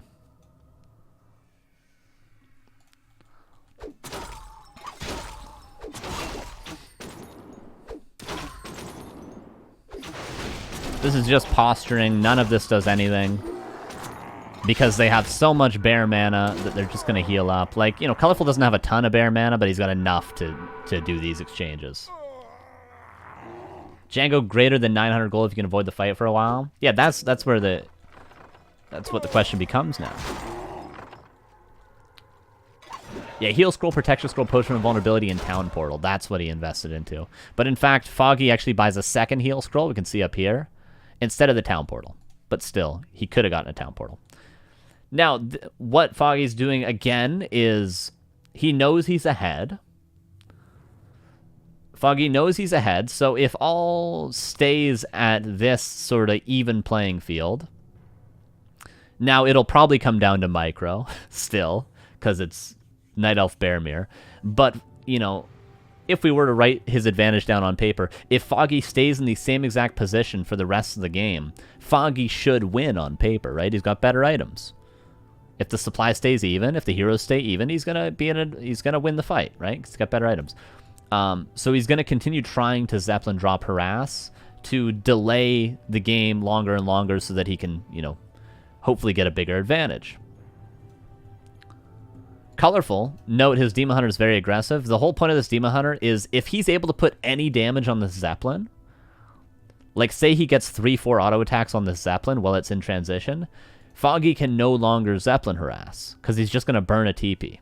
Because the Zeppelin's going to die and he's going to have to town portal away, which he actually doesn't have a town portal right now. So that's what Colorful's doing. That's why his Demon Hunter looks like it's super out of position, because he's just trying to get little bits of chip damage on the Zeppelin. And if Colorful can do that, Foggy can no longer Zeppelin harass, and that will allow Colorful to finally get out of his base. And maybe go creep like these, for instance, because there's still creeps on the map. That's the idea right now for Colorful. That's the idea right now for Foggy.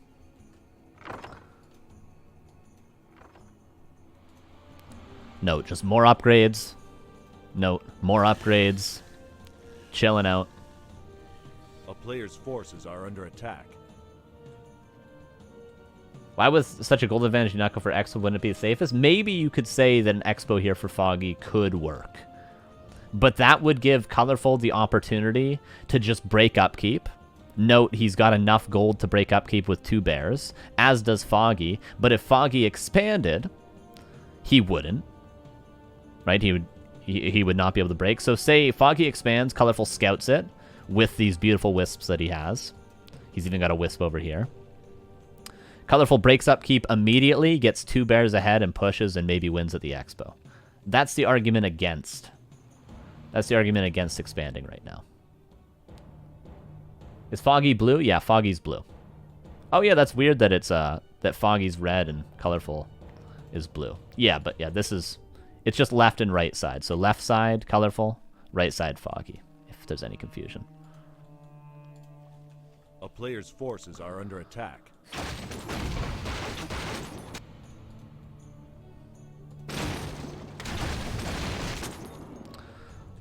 So Colorful continues to chase the Zeppelin that Foggy's trying to drop in the main base of Colorful with the Demon Hunter. He does so very well, so he chases Foggy all the way to this side of the map, and when he has a little bit of an opportunity, Colorful actually sneaks in this creep camp, which is very nice. Very, very nice. Because this gets you, a few hundred gold even, if you sell the item. A player's forces are under attack.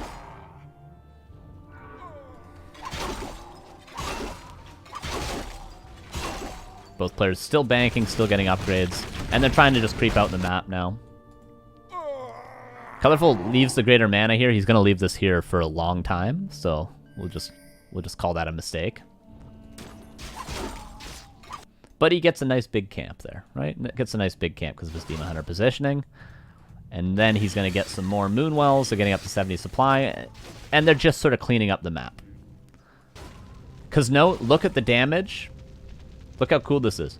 The damage Colorful was able to put on the Zeppelin is so that Foggy has to repair the Zeppelin, or he can no longer Zeppelin drop. So as soon as Colorful's aware of that, as soon as Foggy's aware of that, they just start creeping. War 3 History, thank you for the raid. Appreciate you.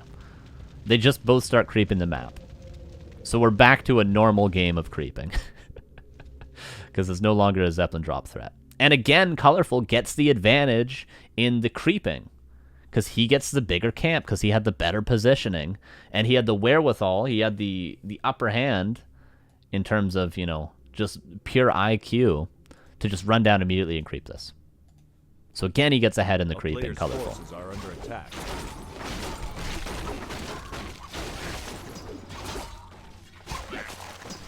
But Foggy's still getting some little camps. Look how ballsy Colorful is here. He doesn't have a staff, TP, nothing.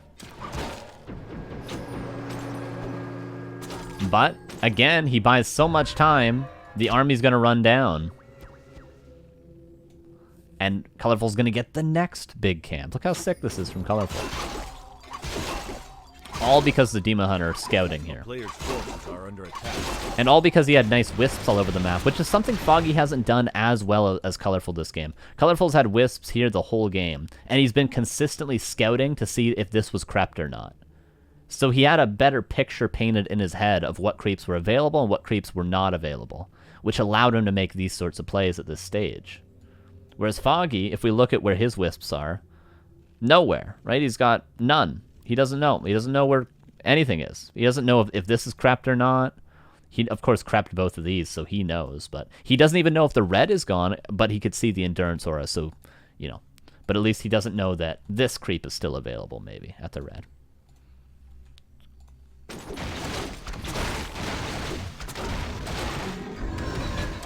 Scroll the Beast, that's some gold.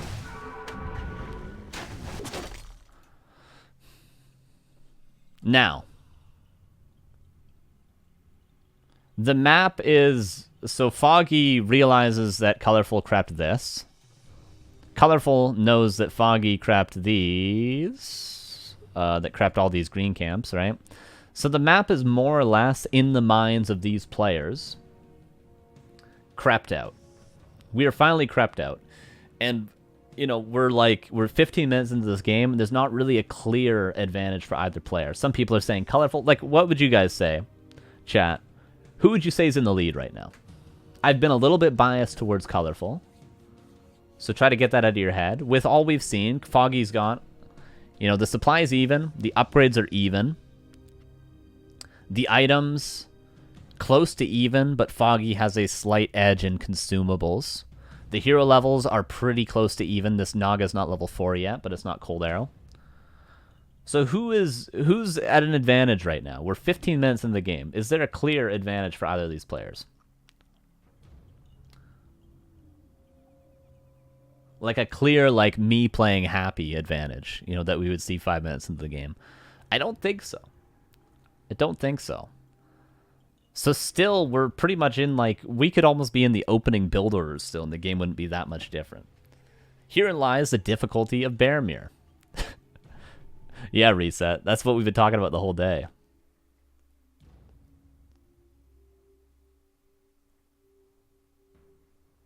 How many bears do they have? That's a good question. Yeah. So 1, 2, 3, 4 for colorful. He should have more somewhere. No, he's got 4 bears, 2 archers, 2 dryads. Foggy will have a lot more bears. 1, 2, 3, 4, 5, or 1, 2, 3, 4, 5, 6, and 1 dryad. But colorful also has a shredder, which you could almost count in the fight. Because look at his lumber. He's going to bring this to fight when there is a fight. This pretty much counts as 1 bear, at least damage-wise, because it does more damage than a bear. Especially with Roar.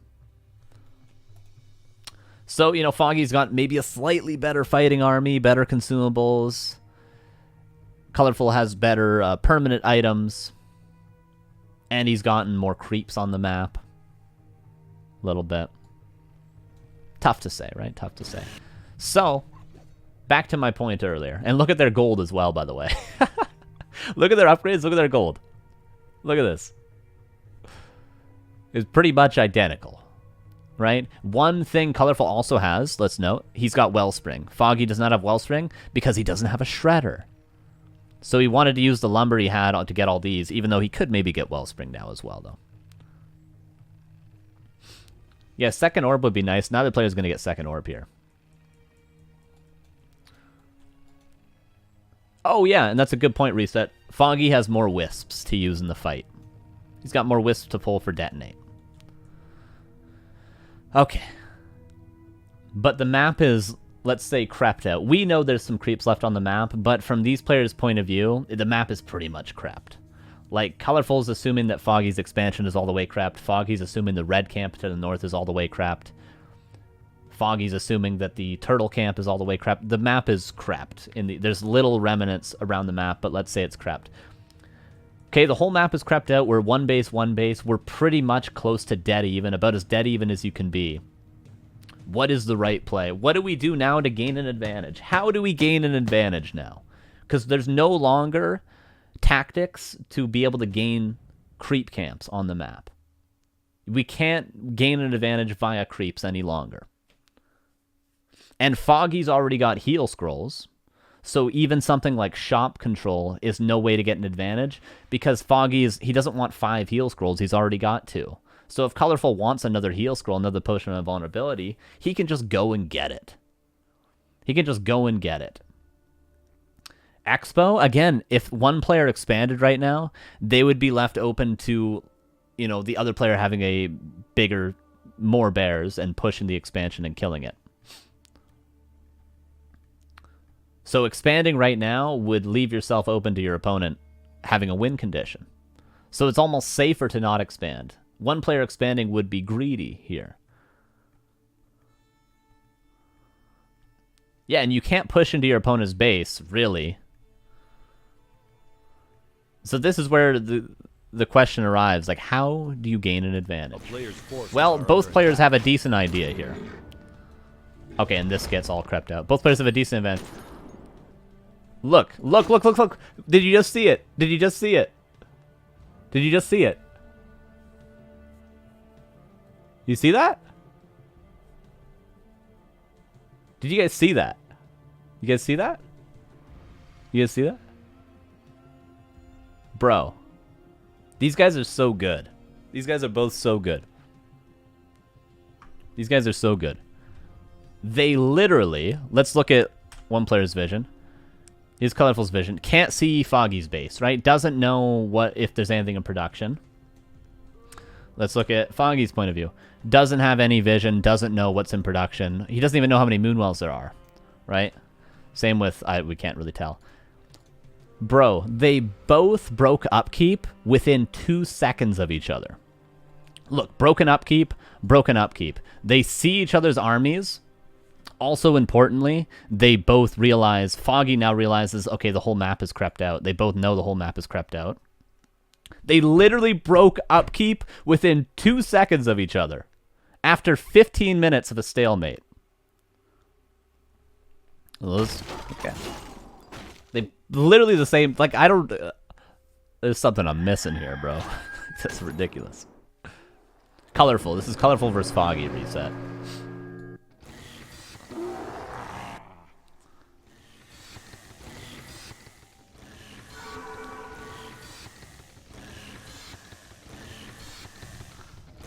Players' forces are under attack. So, they both break upkeep. What does breaking upkeep do? Well, if one player breaks upkeep, similar to if another player expands and you get a couple of bear advantage, you know, if one player breaks upkeep and gets ahead by like 12 supply, and the other player, let's say Foggy, breaks upkeep late, then yes, there's Moonwells, but if Colorful has 3 or 4 extra bears, he could probably push and still win the game with that supply edge. So, you know, but similarly, if you bank longer than your opponent and your opponent does not push, you get more gold. Therefore, over time, you get a bigger supply advantage. So it really is a game of chicken, and that's kind of how you can get an advantage, is if you sort of don't break upkeep and you win the game of chicken. But in this case, both players break upkeep at exactly the same time. So again, we're in a position where there's no way to get an advantage because they both broke at the same time. They both have exact armies almost. And obviously, if the armies are the same, you can't push into Moonwells. You can't push into Ancient War. You can't push into a shop. So again, we're in a position, there's no way to get an advantage. There's no way. Because they both broke at the same time. Again, the orb focus on the Zeppelin to deny what was trying to be a Zeppelin drop.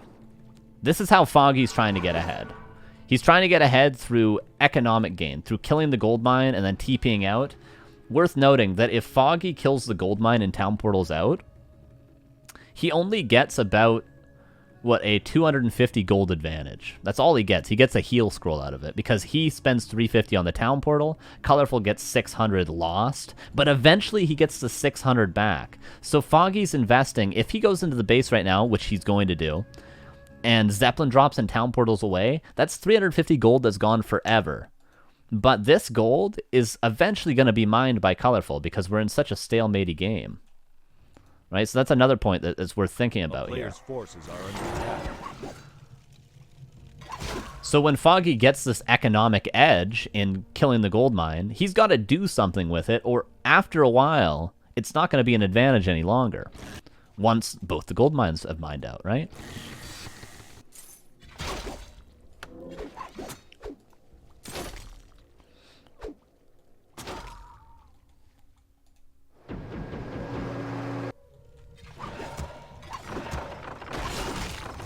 Kind of a cool play from Foggy. So Foggy runs by the shop. He bought a staff and a town portal when he ran by the shop. He baited with his heroes going back. He put the bears in the Zeppelin. This is a tactic again. Remember, guys, this is a tactic. He's using a tactic to try to get ahead. Because if not for tactics, there's no way for Foggy to get ahead. He just cannot do anything. They broke upkeep at the same time. So what did he do? He ran by the shop. He baited the army to chase his heroes. He sneakily bought a town portal and the staff while moving the Zeppelin around to drop. Now he's going to staff the Demon Hunter onto the bear, kill the gold mine and town portal away. What is he going to get out of this? About an extra 100 gold.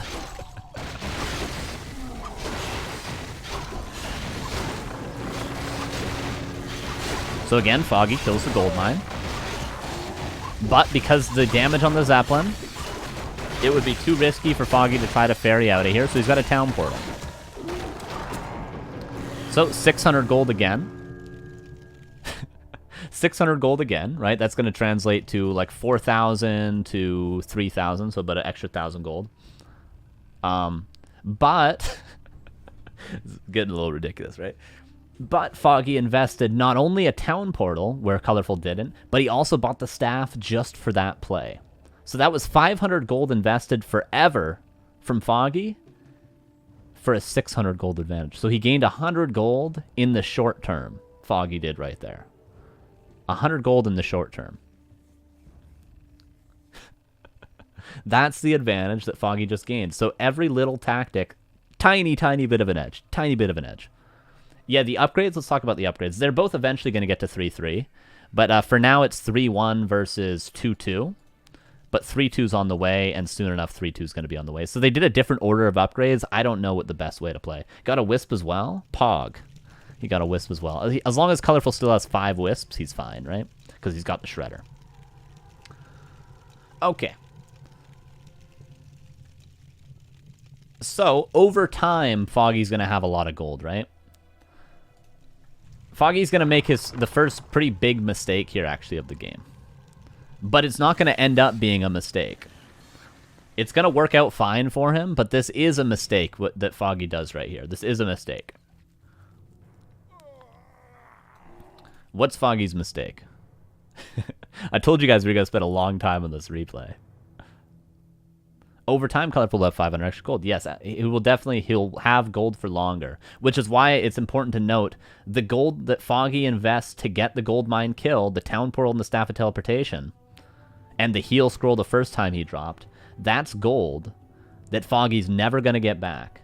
The gold that Colorful loses when the gold mine goes down is gold that over time he's going to get back. That's a very, very, very important point. Yeah, DKG. One sec. That's a very important point. Okay. What is the mistake that Foggy's making right now? What is the mistake? It's a slight mistake, but it's all about the slight mistakes.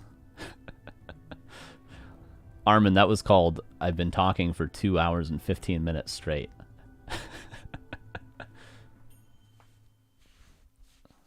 At the end of the day, we'll come down to RNG with the higher damage rolls for sure. Moving mid after killing Goldmine, yeah. And why is that a mistake? I'll tell you. The reason why this is a mistake, albeit a slight mistake from Foggy, to move to the middle, is because Colorful's looking for a fight, which is really, really smart from Colorful. Because the advantage that Foggy gained, the 600 gold that Colorful's eventually going to lose out on, has not translated into any supply or item disadvantage yet. They still have 56 versus 57 fighting supply. They still have very similar scrolls. Foggy has 1 extra heal scroll. He's also got illusions because he's been buying those from the marketplace, which is nice for him. But if Foggy were to wait a little while longer, that's when Foggy's gold mine kill would translate into an actual supply advantage.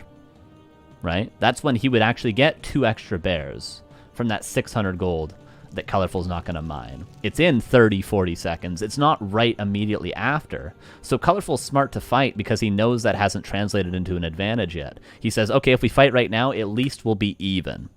Whereas if I wait another minute, we're not going to be even. You're going to have a 2-bear advantage. So Colorful wants to fight right now, which is smart. And Foggy also wants to fight right now, which maybe you could say is kind of the wrong choice. But let's see how the first actual fight of the game. 17 minutes. Here's the first real fight of the game, guys. Okay? The Human Torch was denied a bank. I think it's bank loan. So I saw. So here's the first big fight. Here we go. Here we go. Micro. Wisps. Foggy. Remember, we talked about Foggy having more wisps, which could help.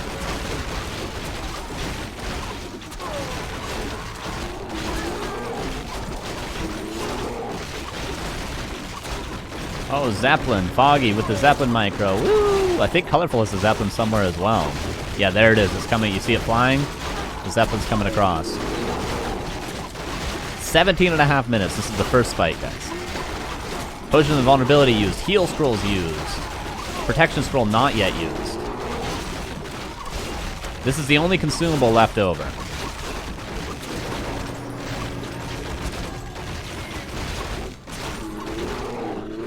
Bankroll, yeah. Okay, the Zeppelin comes in to save the day. Now, the reason why I said, you know, it doesn't end up being a mistake for Foggy is because he won the fight. Which is how it goes, because the edge that the edge that Colorful had in this fight, it wasn't even really an advantage, it was just an even fight, right? That's all it was. So, they took the pretty much even fight, with Foggy having a slight edge. He had more wisps, he had one more heal scroll, and Foggy ended up winning. Foggy could have waited a little bit longer and had even more of an advantage in that fight and probably won it even more. It was a mistake, but it's not punished. Important distinction, yes. And it wasn't a mistake that was putting him at a disadvantage at all. It was just a mistake that wasn't capitalizing on what could have been a bigger advantage for Foggy, right? It could have been a bigger advantage. Very, very important. Okay, moving on. So there's the first big fight, and what do you know? Woo! Foggy wins. Okay, at the end of the day, what are we left with? 1, 2, 3, 4, 5, 6 bears, but they all have to heal up, and 1 dryad still. Colorful has 1, 2, 3, 4, so he's got a 2-bear disadvantage. Yeah, 2-bear disadvantage is what Colorful now has. But Foggy is actually about to break upkeep. He's going to cancel these bears, though, so that he doesn't break upkeep.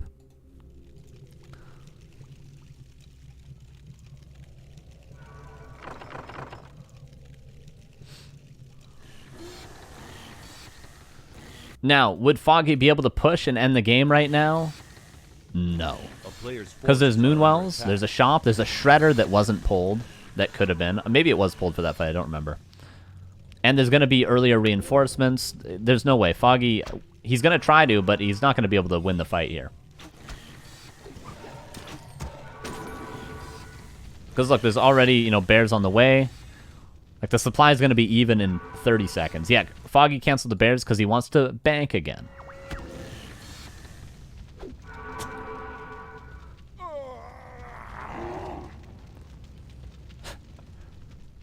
Alright, so Foggy can't push. The map is crept. Let's again do an analysis of who's ahead. Let's check the items. So what did this translate into? So let's look at the banks. 400 to 370. Pretty well even, right? Pretty well even banks. The fighting supply, 41 versus 41. The worker supply, 8 versus 8. Worth noting, 4 of the supply is in a shredder, yeah, but that can be repaired and used to fight again, so... The items, good permanents for Colorful, no consumables for Foggy. He's got 2 heal scrolls. The upgrades, 3-1 versus 3-2, but it's about to be 3-2, so it's about to be dead even. So even heroes, even fighting supply. The advantage that Foggy now has, guys, drum roll, at 19 minutes into the game is 2 heal scrolls. It's 2 heal scrolls. Tell me I'm wrong. Tell me I'm wrong.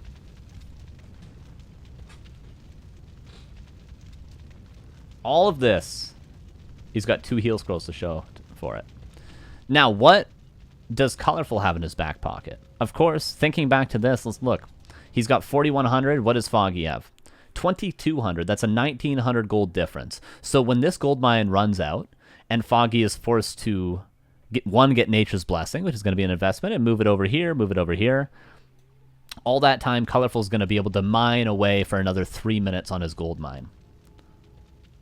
Foggy will get DH5 faster, yeah, but honestly, by the next time either of these players is able to get this much experience or this much experience, that's going to be the final fight, most likely, right? So, Foggy's got the 2 heal scroll advantage. That's all Foggy has. Colorful has the advantage of he'll be able to mine for longer when Foggy runs out of gold, because we've gotten to that point. So Colorful is going to do something that is brilliant here. Because he knows, Colorful knows at least his gold mine's been killed twice, so he knows at least 2 minutes of mining, he'll have extra on top of Foggy. So when his gold mine's at 1200, Foggy's going to be uprooting his Tree of Eternity and moving it over to start mining again. So watch what Colorful does here to try to finally, at last, get a win condition and try to win the game. This is how Colorful's going to try to win the game in these last few minutes. Wait for it. Wait for it. Of course, they can't fight right here. Foggy's going to try. Foggy's going to try, but it's not going to work.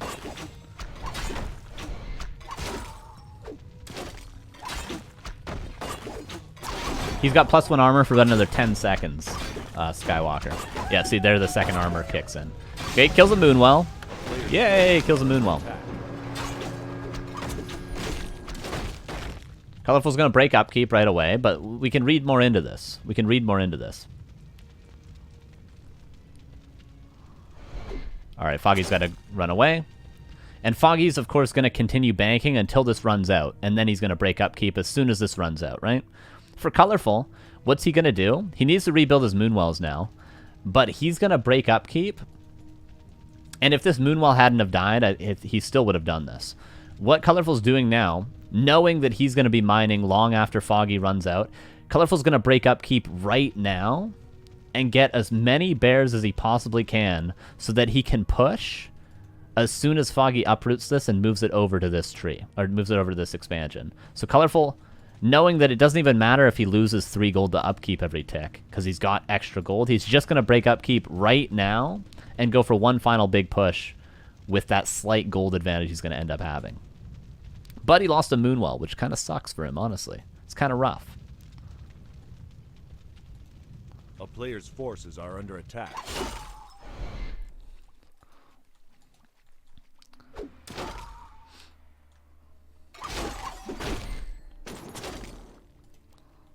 Foggy's almost going to make a horrible mistake at the 20-minute mark here. He's almost going to do that. He needs to build that Moonwell pretty soon, but he's low on gold anyway.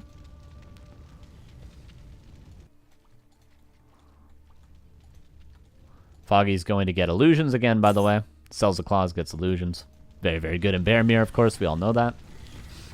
Colorful gets 3rd armor upgrade. Foggy has yet to get a 3rd armor upgrade, actually. Because his lumber's low, because he doesn't have a shredder. So it's going to be a 1 upgrade advantage for Colorful at the end of the day. Colorful still needs to get another Moonwell, though.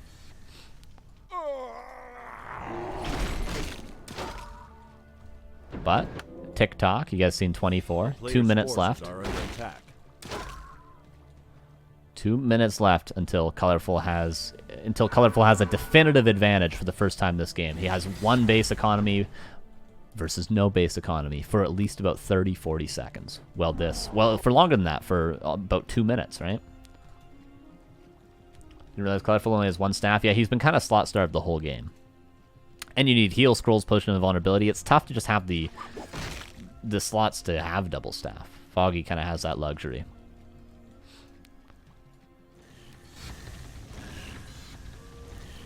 Okay, now the 70 supply Moonwell coming up, but if we look at the gold, it's not that big of a deal because he was getting that 3rd armor upgrade. And he's going to have just enough gold, the 500 he needs to build 2 bears, 520 that he needs to build 2 bears. Is it 520? 560?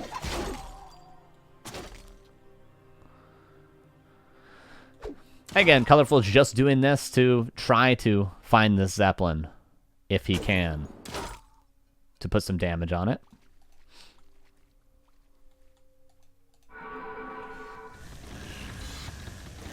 Foggy's still just banking, but his lumber's so low that he even has to build some wisps to be able to build more bears. He's got enough lumber now to at least build a couple of bears, though.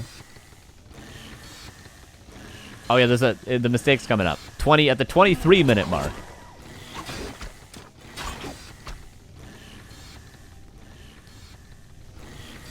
This Zeppelin trying to threaten the drop.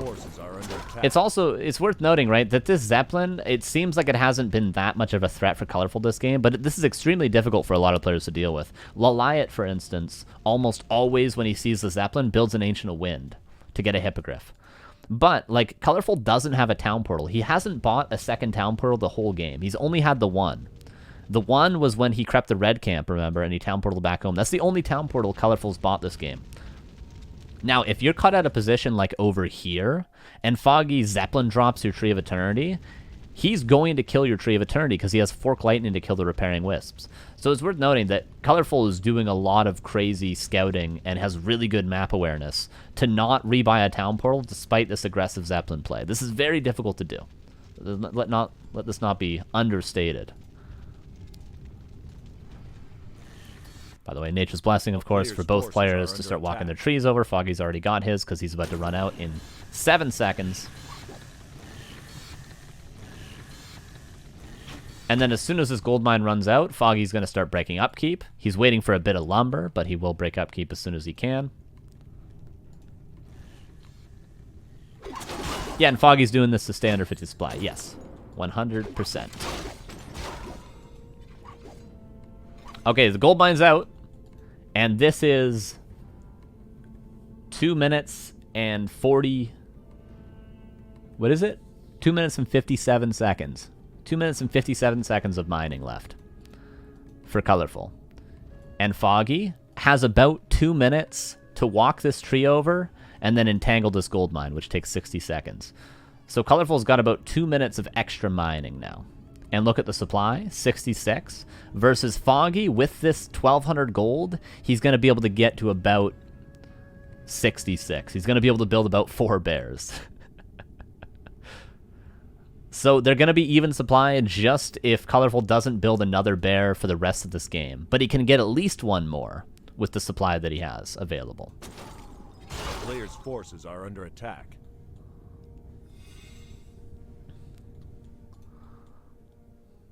The bears are just waiting for the Zeppelin drop that Colorful knows is coming.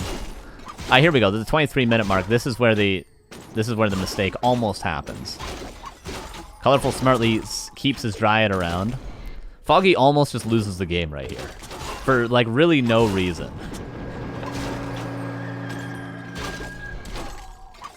Watch. Make sure to watch the Naga. Watch the Naga. Wait. Wait. Wait for it. Wait for it. That was a heal scroll, I'm pretty sure, right? Oh, I thought he almost casted Fork Lightning, but maybe he doesn't.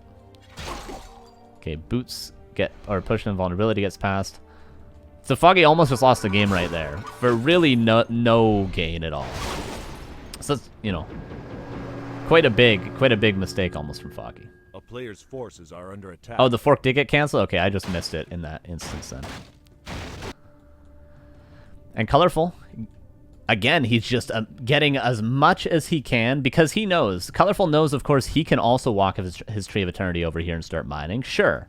But he also knows that with the extra gold he has, with the extra time he has to get a strong army, he can get ahead. So 73 supply versus 66. This is all Foggy can afford. This is it. This is all he can afford. So at the end of the day, why doesn't he mana burn the DH with no health there? The DH itself, I think, had no mana. I think he was out of mana. So at the end of the day, let's see what the advantage is for Colorful. At the 24-minute mark, everybody, he gets a protection scroll. By the way, he eventually ran over and remembered his greater mana potion because he has very nice wisp positioning.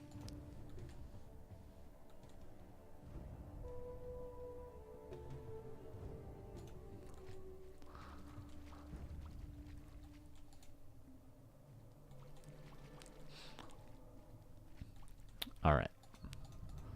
So Colorful, this is about the last 2 units that he's going to have. He's got 80 seconds of mining left over, but he's going to probably invest the gold that he's about to get into a heal scroll because, you know, the 800 gold, rather, that he's going to get here, he's only going to mine, what is it? He's only going to mine like 6, he's going to get like, what's 70% of that?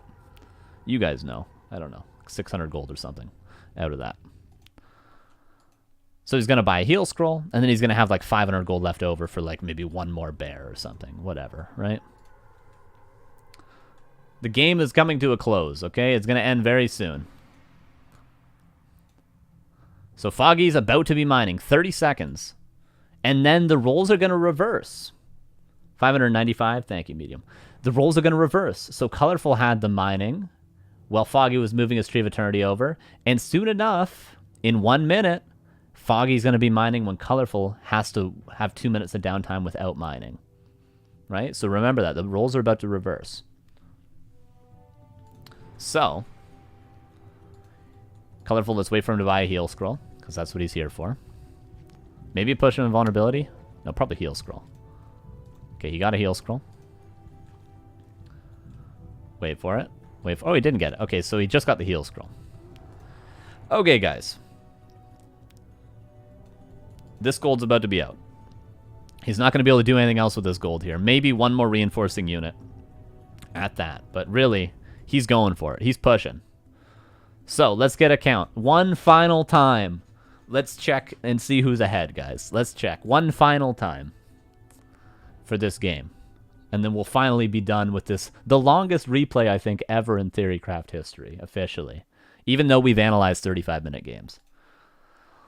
Okay, Foggy. Town Portal, Heal Scroll, Protection Scroll, Wand of Illusion, Potion of Invulnerability. Colorful. Greater Mana, Protection, Heal Scroll. Difference being Illusions, Potion of Invulnerability, Town Portal for Foggy. That's the difference. Upgrades. 3/3. 3/3. Okay, ranged units. 1 Dryad for Foggy, and for Colorful, he's got 1, 2 Dryads. Foggy has 1, 2, 3, 4, 5, 6, 7, 8, 9, 10, 11 bears. Does he have any on the way? No. He's pulling a lot of wisps. 11 bears, he's got wisps on the way. Colorful has, again, he's got 2 Dryads and 1, 2, 3, 4, 5, 6, 7, 8, 9, 10, 11 bears as well. And a Zeppelin.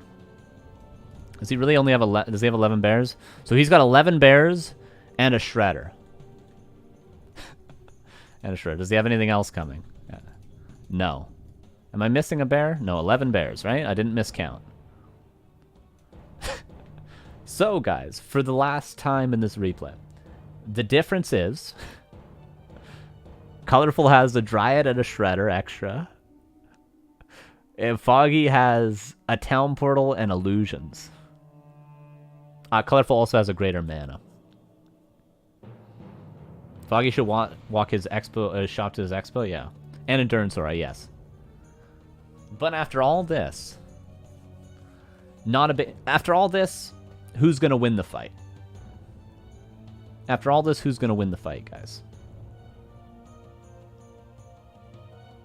It's going to... Colorful's pushing. Foggy's getting ready to defend. Their positioning's going to both be perfect. They're both ready to go. Who's going to win the fight? What does it come down to at the end of the day? Comes down to micro. Yeah. Zeppelin is also important for saves. I believe they both have Zeppelins.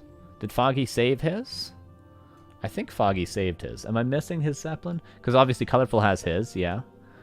Did Foggy lose his Zeppelin? He might have. So that's an advantage for sure. So who's going to win the fight, guys?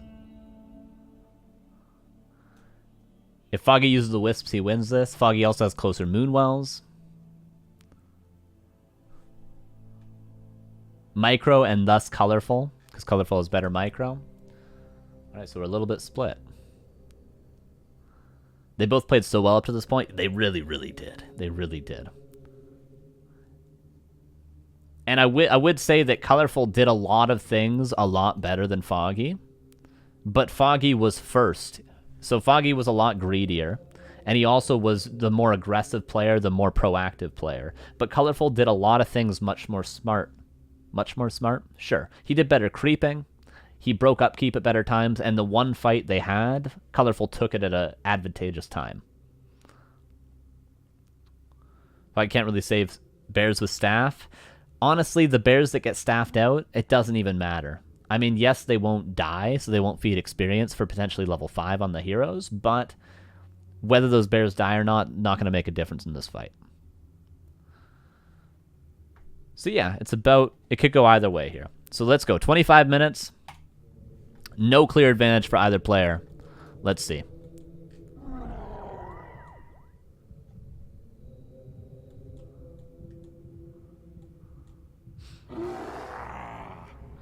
Here we go. Everyone getting ready for mass rejuve. Foggy's officially mining. Colorful's officially, one sec, not mining. Very, very soon. Here we go. Protection scroll. Who's gonna win, guys? Who's winning?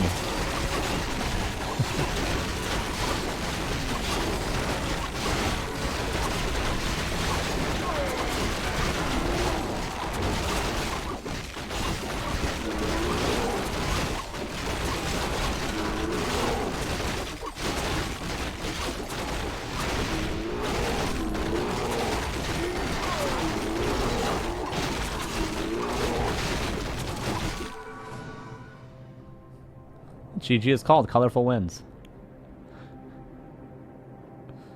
Colorful wins. Now, there was 2 fights in that whole game.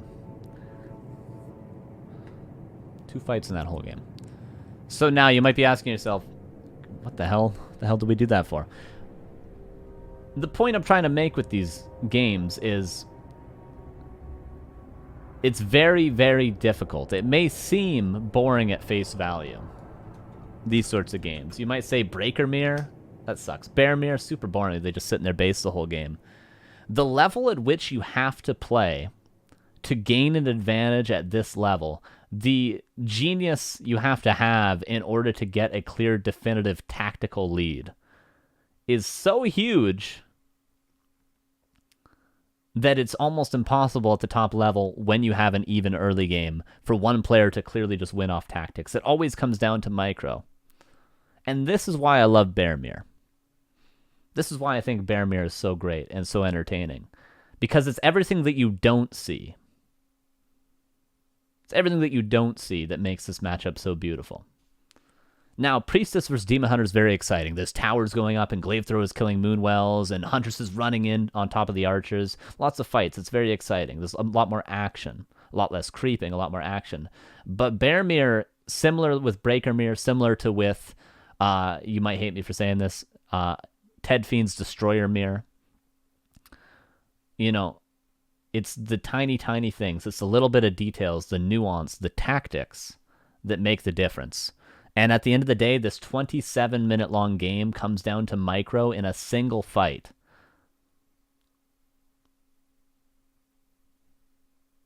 That is the point I'm making. We're going to take a short break, and we're just going to zoom through one more replay. Just going to zoom through one more replay, and we're just going to watch it with the newfound knowledge that we have. And we're going to also just check out a different map as well and go over some of the little details. And maybe look at a game that doesn't come down to this super late game situation, and instead one player just sort of wins. And let's see how that happens. We'll be right back in 4 minutes, all right? Stay tuned. All right, we're back. And we got one more replay. First thing, though, because we did spend an hour and 45 minutes on that one replay, are there any extra questions about that first game before we just watch a second Bearmere between the same 2 players? I saw somebody ask, why don't you just hide chim roosts? The issue with that is we saw how good each player's scouting was, and especially for, say, let's say Foggy hides chim roosts. Colorful had wisps all over the map, and he was consistently scouting expansions, creep routes, what creeps were available, what creeps were already taken. He was constantly scouting for stuff like that. So Colorful is going to find the chim roosts. And then what's he going to do? I don't know. Maybe he puts down I don't know what the proper response would be. I don't know if you go an couple extra Dryads. Maybe you just push and kill your opponent. Maybe you go for Hippogriffs. I don't know. But there's definitely a clear-cut counter to what? To the chims. Now, if Colorful, because Foggy didn't have the best wisp spread on the map, if Colorful had tried to hide the chim roosts, then Foggy had a Zeppelin around his base the entire game. Where are you most likely to hide chim roosts? In a little cubby next to your base. Maybe where that orange camp was, maybe where the green camp is, maybe on the high ground where the lab is.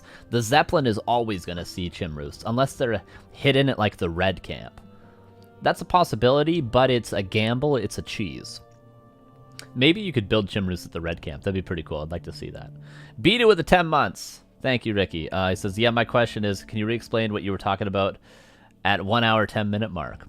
Yeah, sure. Let me get the VOD. I'll go back. Really, you were saving your sub for that, and that's the best you could do, Rick?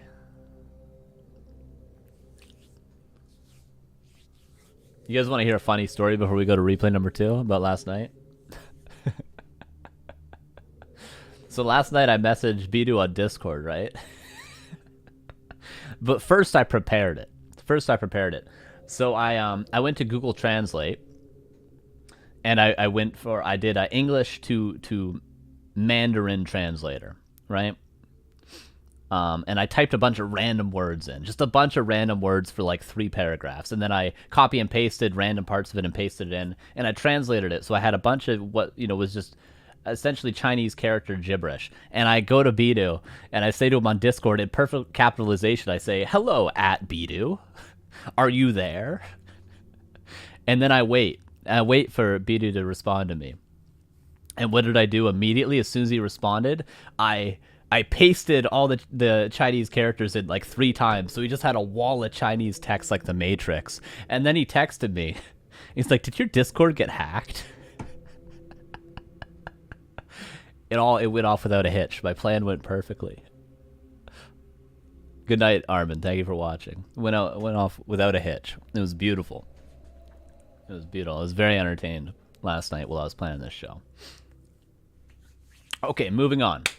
Replay number 2 will be Northern Isles. Again, it will be Colorful versus Foggy. Again, it's going to be Demon Hunter Bearmere. Yeah, I got you good. Got you real good. I got you so good I even had to admit that I was trolling you because you were so convinced. Okay. Demon Hunter Bearmere again, Northern Isles. Let's see what changes. And this game's going to end a little bit quicker, but let's see what happens to give the player who wins a more significant advantage so that they actually can just win the game. Let's check it out. Here's Foggy. Again, left side, even though his color's red on War 3 Booster, he just left side Foggy, right side, colorful again. Same players.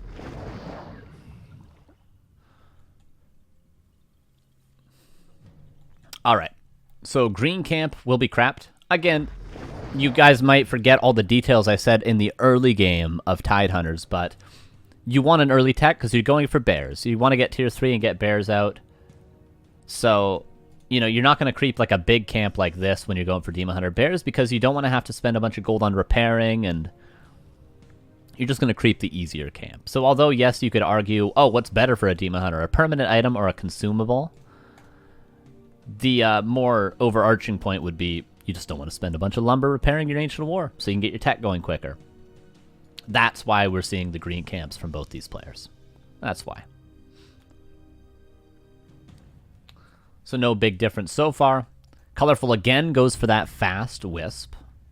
Foggy again is going to go for the slower Scout Wisp. The best reasoning we found in the first game for this was, and there might be multiple reasons, we'll never exactly know. Is because Colorful Scout timing can see the second Moonwell before the hero comes out, so then if there is a Priestess from Foggy, the Priestess doesn't go Searing Arrow and actually kill the Wisp. So this Scout timing allows you to keep this Wisp alive, whereas this Scout timing does not, because it will be here after the hero already gets out. I think that is actually the reason for it, which is so... I forget who said that in the chat, but that is just so sick. I would have never thought of that. So sick.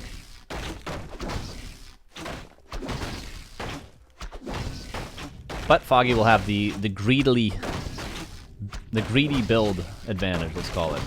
There we go. We'll see who gets the item advantage. Nothing else is going to change from the first replay. Or actually, something will change from the first replay. Colorful actually goes for an extra Wisp. Now, if anyone could tell me why he goes for a 10th Lumber Wisp, I'd love it. And why he didn't on Tidehunters, because I don't know. But he goes for a 10th Lumber Wisp. But still, this is just a shop trick to get the 21 going. Forces are under attack. But this is already the 10th Wisp. As we can see, 15 versus 14.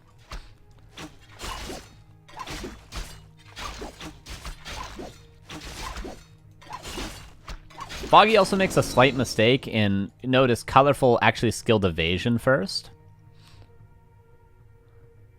which made him take less damage. 516, 595. The items are different, of course, too. He's got a ring, but, you know, Foggy's also got gloves. So Foggy makes a slight error and he doesn't go evasion to tank the creep, but still, whatever. Whatever. Not the end of the world. A player's forces are under attack. Colorful's going to do something quite nice here as well, on just sort of the flowchart side of things. So Colorful's got a Wisp in position. He's not only already saw where the Ancient War is, what the hero is for Foggy, but he's also going to confirm the creep route entirely. So this Wisp sees that Foggy went for green, green, green. And what are the options after this green camp for both players? Well, they're going to have to go back and heal first. No way getting around that. And then after they go back and heal, they can do what? They can go for their Tuskar or their expansion, and that's pretty much it. Right? They have two options. The Ancient Wars aren't going to move over yet to anywhere because they need to get 4 archers first. So they have two options after they go back and heal. But there's also a third option. The third option would be, what if I go back and heal, and then I creepjack my opponent at one of these two camps? Well, that would be really bad for my opponent. And what can Colorful do? Well, he can ensure that he knows what Foggy's going to do via this Wisp. He can see, after Foggy goes back to heal at the Moonwells, does he go to this camp, or does he run across the map? And that will give Colorful, or Foggy, if Foggy does the same with the Scout Wisp, the opportunity to either creepjack or to just keep creeping to level 3. And Foggy is the same sort of thing. He can check the Tuskar, and then he'll probably check the expansion as well at a similar timing, right? A player's forces are under attack. So it's not as though they're just creeping random things and just hoping it works out. No, they're confirming they're doing the right thing at all times.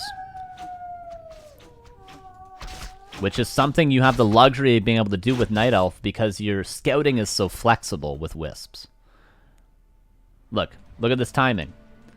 He's scouting over here to see, do the archers go towards the expansion? And then he'll go and he'll scout, do the archers go towards the Tuskar camp? And, what do you know? Colorful's doing the same thing. Is he going towards the expansion? Is he going towards the Tuskar? This Wisp is going to check the Expo, and then immediately run towards the Tuskar.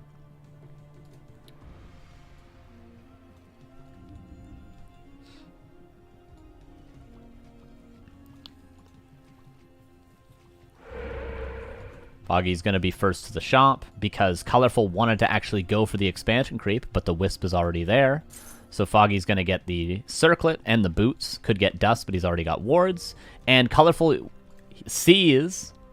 Look how cool this is. Colorful sees not only that Foggy's scouted this expansion, but he also knows that that Foggy's not creeping his expansion or his Tuskar. So he knows the only other option for Foggy would be to run over and creepjack him at the expansion, because he's not going to be able to creep this.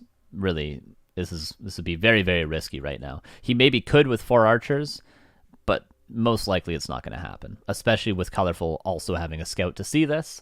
So we end up in this position when both players have these creep routes that sort of collide with each other, where it's very hard to get any sort of advantage, because the best play for both players is just to not creep. Because if I do creep, I get creepjacked. My opponent scouted me perfectly. So again, it's a similar situation to what we were at the 22-minute mark in the last game, where you can't really do anything. The best thing is to just run around the map and hope your opponent is greedy somehow. But in this case, neither player is going to be too greedy. Foggy's going to start this, but then realizes I'm going to get creepjacked. Just runs away right away.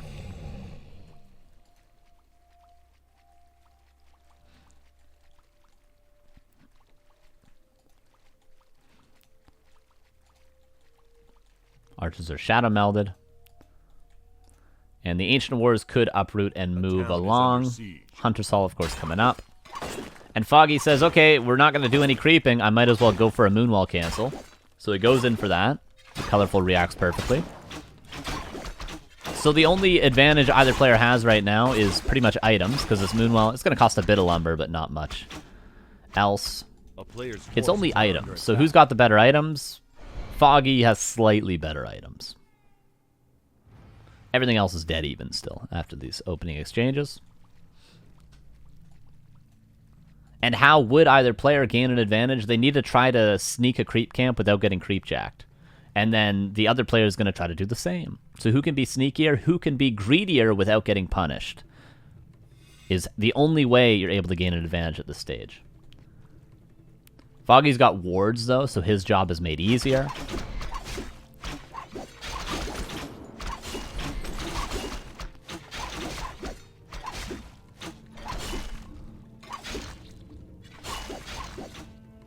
A player's forces are under attack. And say there was a definitive winner here in this fight. Say one player killed the other player's Naga. Maybe there's a world in which you could steal a camp away. Like, say Foggy killed Colorful's Naga. Maybe Foggy could run over here and steal Colorful's Tuskar camp. But it's not going to happen. Only one archer goes down in the whole exchange.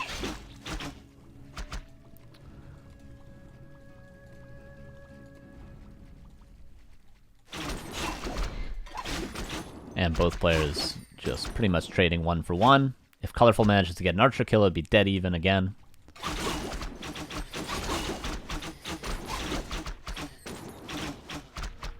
No, again, we're going to have the same build orders. Foggy goes greedy, just like last game. Tier 3 tech with lore.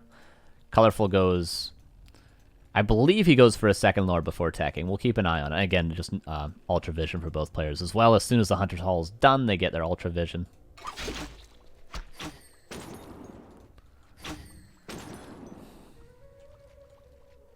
And Foggy ends up slightly ahead of this exchange, because he gets one archer, he also puts more damage on the Demon Hunter and forces the Demon Hunter back for Colorful. So Foggy just gets a tiny, tiny edge at this tavern fight. Why was he able to get that tiny edge? Because he had the wards, he was able to be more aggressive with his archers. And what does he do with this tiny edge? He immediately goes for the biggest camp he possibly can. A player's forces are under attack. And he's going to get it. But Colorful at the same time creeps with his Ancient War.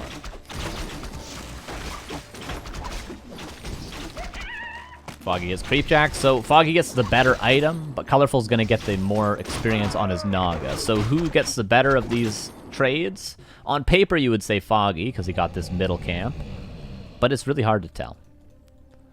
Okay, yeah, Colorful does go for the same quick tier 3 as Foggy, single lore.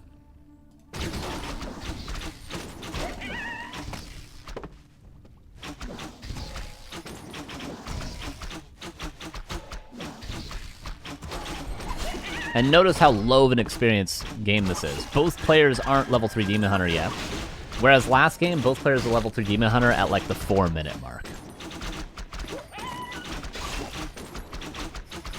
And this is what happens when we have mirrored creep routes, which can happen on every map.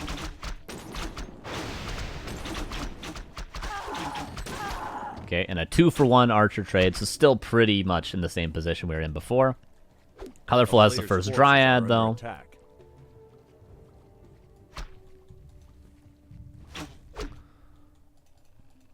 And again, Foggy goes for the earlier bears, but Colorful goes for the double Dryad play again. We talked about this last. What's the point of the double Dryad play? To be a little bit more aggressive, and to ideally kill this Ancient War before it's able to creep a big camp, but in this case he kills it afterwards. At least that disallows Foggy from taking this camp with it.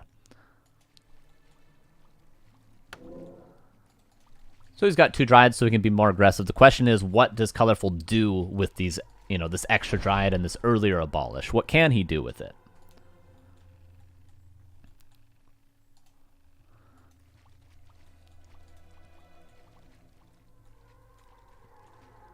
Still pretty dead even, though, right? 27 versus 24. In Foggy's favor, because bears take up more supply, but they're not master trained yet. They're about to be, though.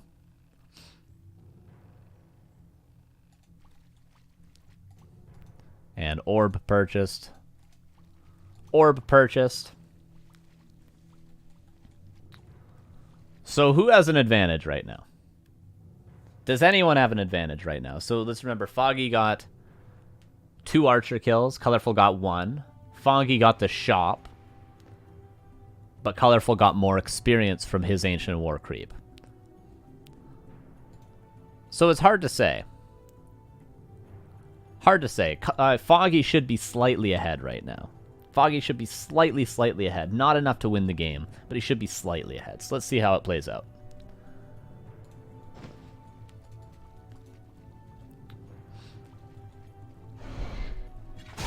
Mana burns exchanged. Both players still level 2 Demon Hunter, although Foggy closer to level 3.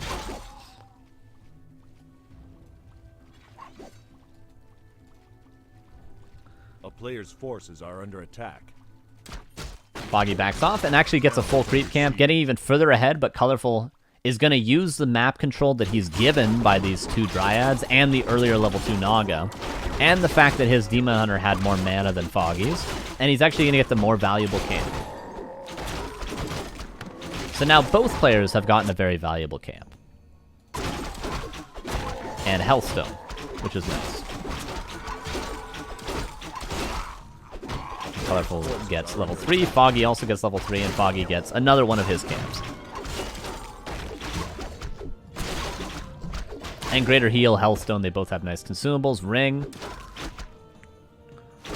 Foggy kills an archer, so he can get another bear, putting him at 45, now 49.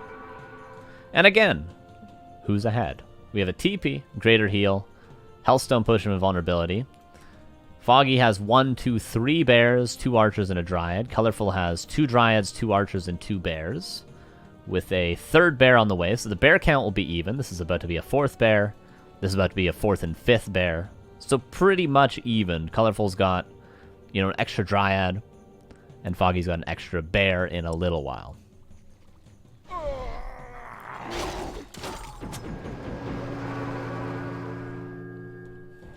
But 37 versus 36 fighting supply.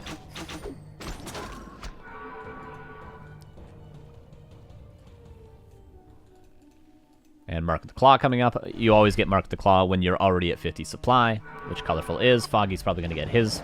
There it is. Foggy will also get Abolish after this bear. Are under attack. Colorful picks up Illusions from the marketplace, also gets a heal scroll from the shop, so he now has the item advantage. Upgrades are still 0-0, but he's getting +1. Foggy is also getting +1. So now, Foggy has 1 extra bear. No Moonwells here, though, because it hasn't been nighttime yet. So 1 extra bear versus the better items. Even hero levels. The only advantage Colorful has is a heal scroll and illusions. Pretty much.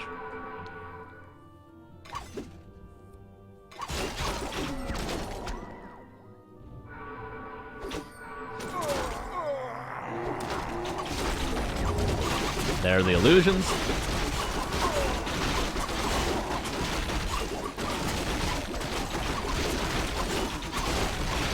And 4 bears against 5 right now.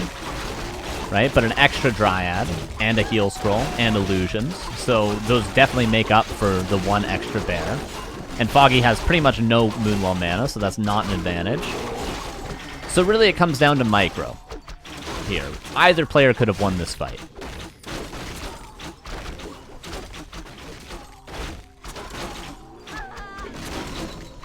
Player's forces are under attack.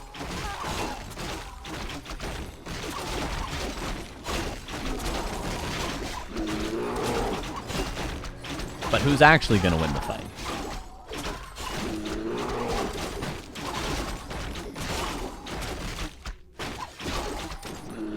And it will be colorful.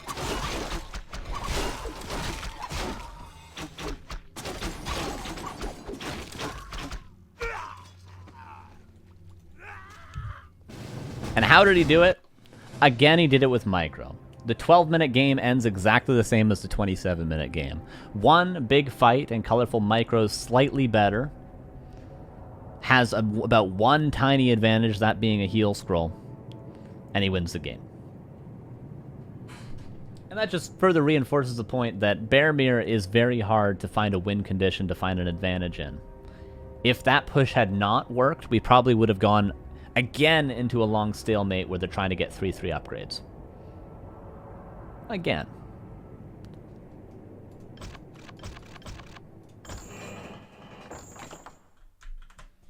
And that's it. Are there any questions? 3 hours in. The timing's actually pretty good. 2.5 hours. I think that's solid. I thought this episode was only going to be like 90 minutes, but 2.5 hours. Are there any questions before we finish up? Now, some things that I hope you may have learned. Well, one, two sides to how to play Bear Mirror. There's the more aggressive style of Colorful, which is really only slightly better or slightly different, let's say, than the greedy style of Foggy. The idea of tactics and thinking tactically, because that's the best way to get an advantage when you are in these stalematey matchups. Undead Mirror, Night Elf Mirror, sometimes one base, Breaker Mirror. Right? Thinking of tactics, thinking tactically to try to get an edge. How do you keep such a beautiful mustache? I actually have to shave. If you see me close up, it's very scruffy right now, so you just stay far away from the camera and you're good to go. And then, you know, if you weren't too familiar with Bear Mirror as a Night Elf player, this probably helped you get a general idea of how to play and how to try to win in Bear Mirror. And you can rest assured that if you play Bear Mirror and you really get your creep routes nailed down, and you sort of understand the macro side of things after that, you know, like what order you're supposed to get things in, how to build your base, how to creep properly. Past that point of, you know, build order, creep route, you can count on your opponents at the lower levels, at my level, you know, maybe a little bit higher level. You know, even when you're getting to, even if you're GM, you can count on your opponent making a whole lot of mistakes that allows you to get a much bigger advantage than both Colorful and Foggy were able to get in these two games. You can count on your opponents to screw up. So in Bear Mirror, play a solid game, understand the basics, the bare basics. And you can count on your opponent to screw up.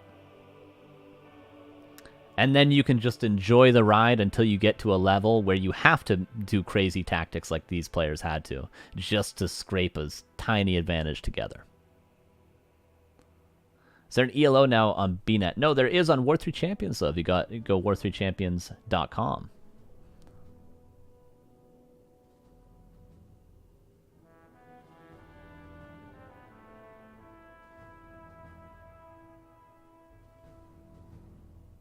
These questions weren't rhetorical. None of these were rhetorical. Oh, I deleted it. Wait. None of these were rhetorical. These were all questions we asked at the beginning. None of these were rhetorical. What are you talking about, Sir Camru? None of them were rhetorical.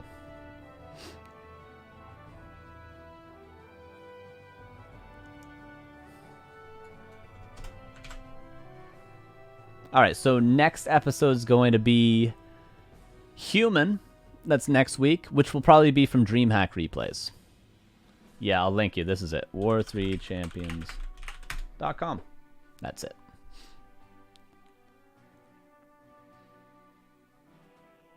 All right. And tomorrow, this is an important announcement, everybody. Tomorrow at 9:30 PST, that's 12:30 EST or 7:30 CEST, Neo and I are doing the draft for War 3 Champions. Doing the draft for War 3 Champions, so we're going to figure out what all the matchups are. Going to figure out what all they are. You can do in the chat, exclamation point, W3C Finals. I'll do it. That's it. And that'll bring you to a Matcherino link as well, which not only tells you the players. I'll bring it up on screen. Yeah, that works. Which not only tells you all the players. Here we are. Chaimiko, Colorful Dice, Foggy, Focus, Fortitude, Hawk, Hitman, Johnny Cage, Krav, Moon, Neutron, Laliat, Spiral, Sock, and Todd. Not only tells you the dates, October 30th and 31st, November 5th, 6th, and 7th. It also tells you the prize pool. It also shows you how you can contribute. On this right-hand side, these are all ways to freely contribute. You're like 10 cents, 10 cents, 10 cents, 15 cents. All these things are free. No money out of your pocket. All you got to do is click these buttons, do the things they ask you. It takes 2 seconds, and you can contribute to the prize pool. You can also contribute directly up here. To contribute right now, it's $1,600. And you can also contribute in a way that gets you something back, which is you can donate 5 USD to the prize pool, and then you'll get yourself a War 3 Champions icon, whether it be the Back to Warcraft or the War 3 Champions one that gives $5 to the prize pool. And of course, as to the prize pool, if we hit these goals, we're going to get 250, 250, 250 from Governor. So that's how you guys can contribute. Tomorrow will be the draft for these players, though, to see who's playing who. So that should be very exciting. And then after that, after the draft, it'll take about 30 minutes. I'll be casting 4 Players Gold Cup, number 43 tomorrow. So that's what's happening. The draft will be very exciting. Should take like 20, 25 minutes. We'll do that before my stream. So I'll see you guys here tomorrow with Neo for a little bit. And then we'll watch some pro games. Maybe we'll watch some Bear Night Elf Mirror tomorrow in Gold Cup. Who knows? Who knows, who knows, who knows? All right. And also shout out to the sponsor of the stream, CORSAIR, !CORSAIR. You can use the coupon code back to Warcraft for 10% off at checkout. All right, that's it. Thank you, Peanut Butter Pancakes. Appreciate you. Go check them out. We've extended to 2021. So go check them out. Get yourself a nice little keyboard. This is the best keyboard I've ever owned right here. CORSAIR K70. Go get yourself one. I was talking to someone in Hitman's chat yesterday that bought one. I don't know if they said they liked it, but I like it. Sonic, thank you for the 250 beats. Beats? Bits? He says, thanks, Teach. Oh, that's why I said beats, because I was reading Teach as I said bits. All right. That was an exhausting episode. I'm going to go play a gig now. Fun stuff. See you tomorrow. Goodbye, goodbye, goodbye.